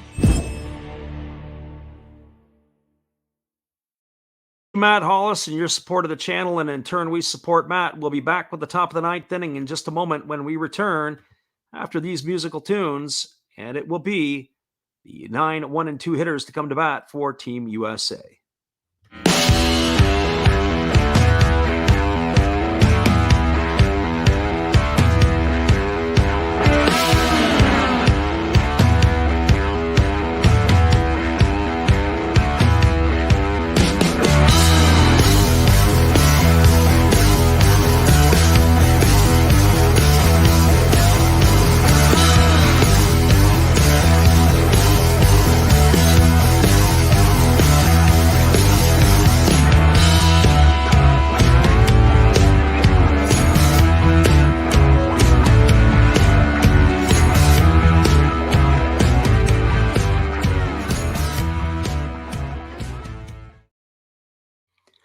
Welcome back, everybody. It is going to be the top of the 9th inning, and we have a defensive change for Samurai Japan, and that is going to be Lars Nootbaar is going to move into left field, and Taisi Makihara is coming into play center field, and it'll bat in the spot of Masataka Yoshida as his night is going to be over. So Makihara into play center, and Nootbaar shifting over into left field, and it is the unicorn, Shohei Ohtani, who is coming in to try to close this one out. 8 2/3 innings in the Classic. He's allowed 5 hits and 2 runs, all earned.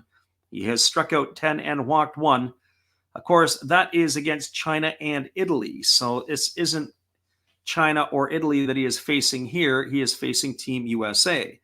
And it'll be Jeff McNeil, Mookie Betts, and Mike Trout, the 9, 1, and 2 hitters in the batting order, to try to find a way to get something going off of Ohtani. So, you know, how can you think about this? If the Americans get 1 run on, or if they don't have anybody on, it will be Mike Trout as the 3rd hitter in the order.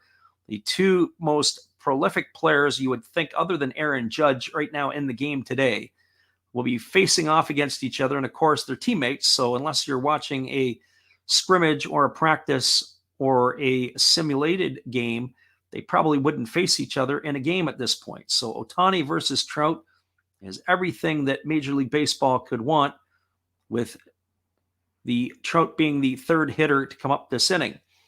Well, the first hitter is Jeff McNeil. He came in the 7th inning and he drew a walk as he replaced Tim Anderson at second base. So McNeil in to bat here to lead it off, as he is 1 for 9 in the tournament. And Shohei Ohtani has completed his tosses, and we're ready to get this one going. The big fella on the mound as he works to the set position.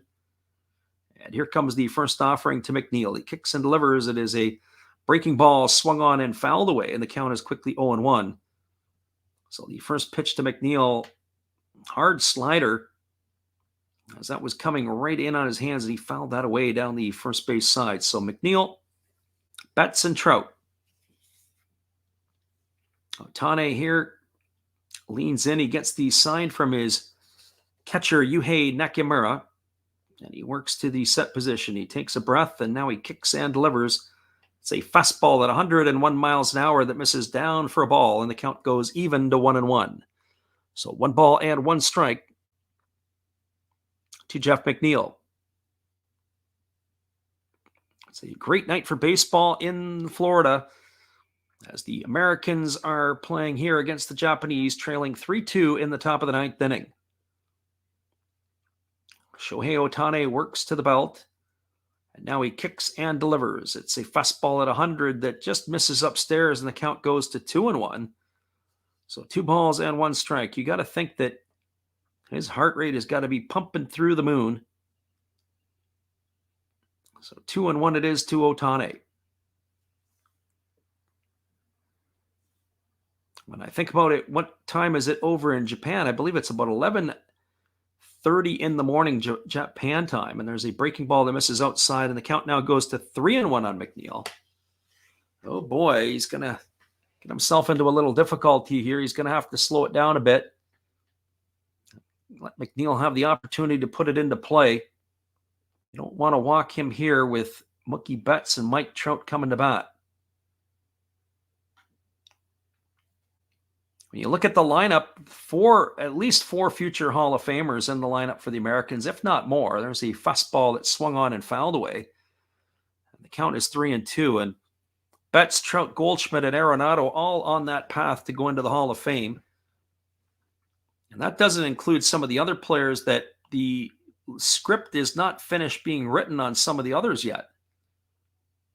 I wonder where Pete Alonso will go with this.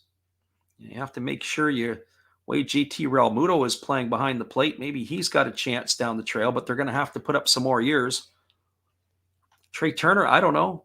Right now, probably not, but keeps playing like he played in the Classic. You never know. There's a breaking ball swung on, and it's line foul down the right field line. The count now is going to remain at 3-2 to McNeil. So McNeil really making Ohtani work. If anything, it's going to be the 7th pitch of the inning already for Ohtani. And he hasn't been able to put away the flying squirrel yet.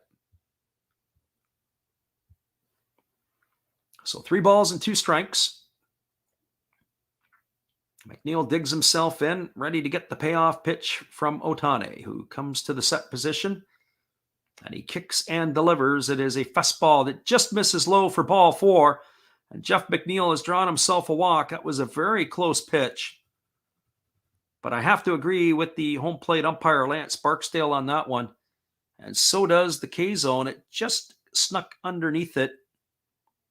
And Barksdale, for the most part, has had a pretty good game tonight. I would say, in my opinion, there's only been maybe 3 pitches that he has missed all night. So McNeil has got himself a walk, and now it is going to be, it looks like Bobby Witt Jr. coming in to run for him. That's exactly who it is. He's got to try to get himself into scoring position. And Mookie Betts at the plate. Now, how are the Americans going to play this out? Good fundamental skills would have them bunt him over and then try to bang him in. But I don't know if I would do that in this situation, because if Mookie bunted, then they would be taking the bat out of Trout's hands because they would put him on easily. There's a first pitch breaking ball. It's taken for a called strike, and the count is 0-1. Mookie Betts tonight is 2 for 4. He's got 2 singles, and he's also flown to left and flown to right. So he is 10 for 31 in the Classic. Ohtani kicks and delivers. It is a fastball swung on. It's tapped over to second. They go over to second for 1, back to first. It's a double play of the 4-6-3 variety.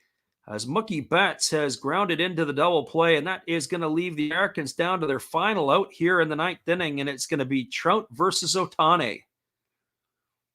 Well, what do you know? So 2 gone here in the ninth inning. The Americans are down to their final out. It's the first career plate appearance against Ohtani. Of course, they've been 5 seasons as teammates in Los Angeles with the Angels. And this is where it's all come down to right here. Here comes the first pitch to Mike Trout as Ohtani works out of a set with nobody on. He delivers. It's a breaking ball that misses down for ball 1, and the count is 1-0. One swing of the bat can tie the game. Or one swing of the bat could end the game. That's the way it is right now. Americans are down to their final out. 2 gone here in the top of the ninth inning. As the right-hander kicks and delivers, it's a fastball at 100 miles an hour that is swung on and missed, and the count is now 1-1. So 1 ball and 1 strike it is. It is crunch time here, and our friend Zach he says, Trout and Ohtani, what a matchup. You can't make this any better. Hollywood couldn't have scripted it any better than this. Here's the 1-1. As Ohtani delivers, it's a fastball at 100 miles an hour that misses off the outside corner, and the count is now 2-1. So 2-1 to Trout.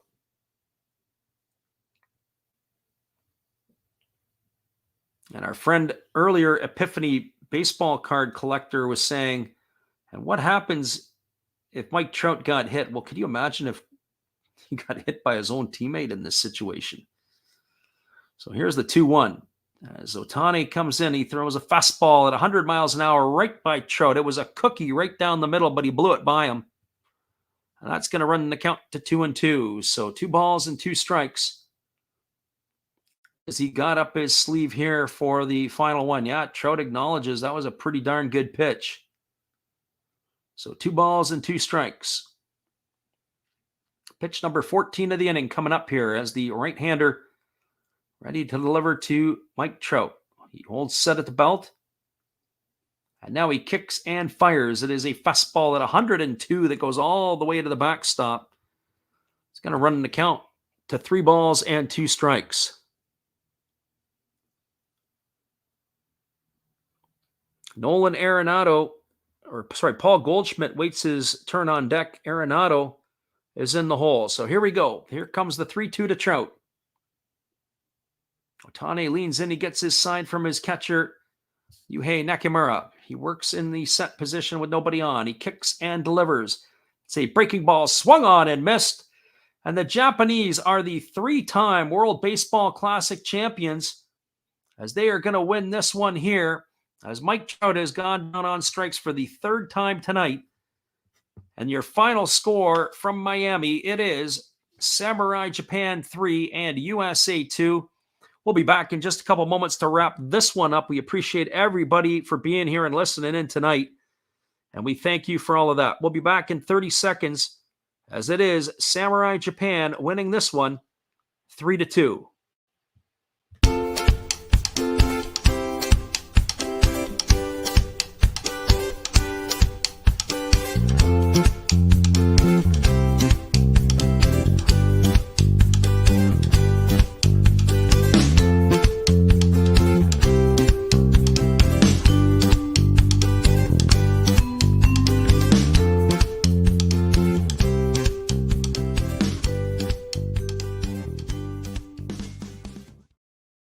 Welcome back, everybody. This classic was a classic, and certainly pretty much all the games, maybe except for the Cuba-USA game in these one-game showdowns, were absolutely fun to watch.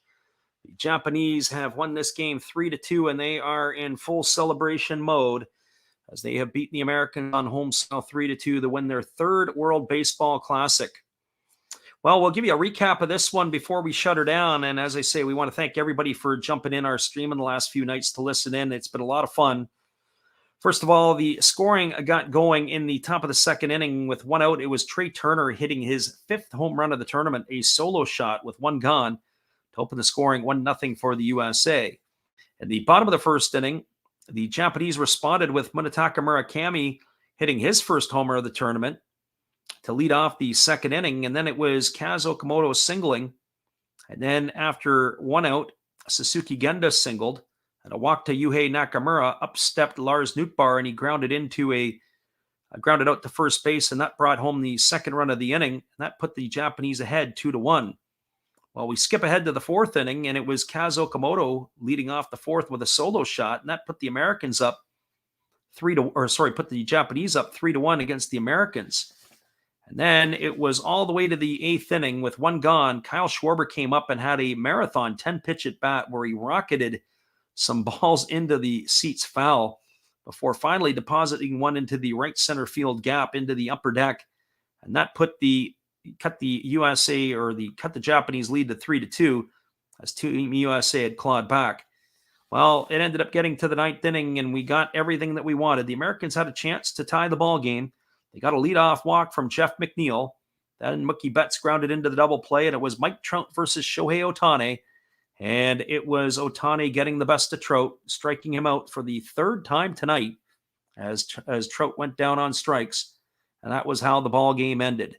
So for the United States in this one, they had 2 runs, 9 hits, no errors.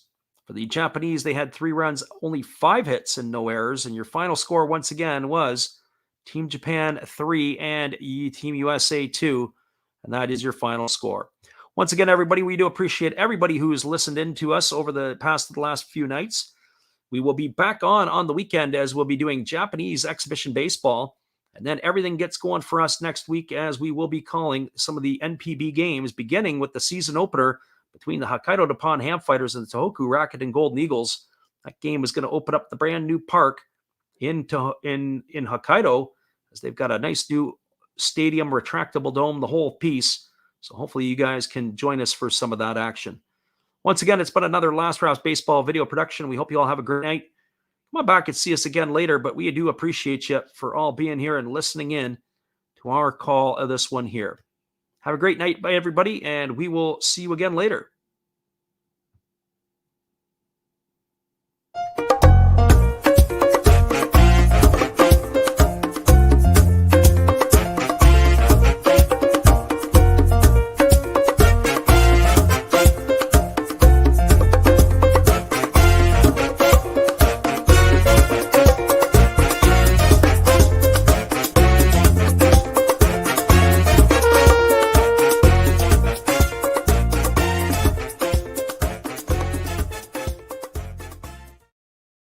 Have a great night, everybody. A week away to the NPB. We'll see you soon.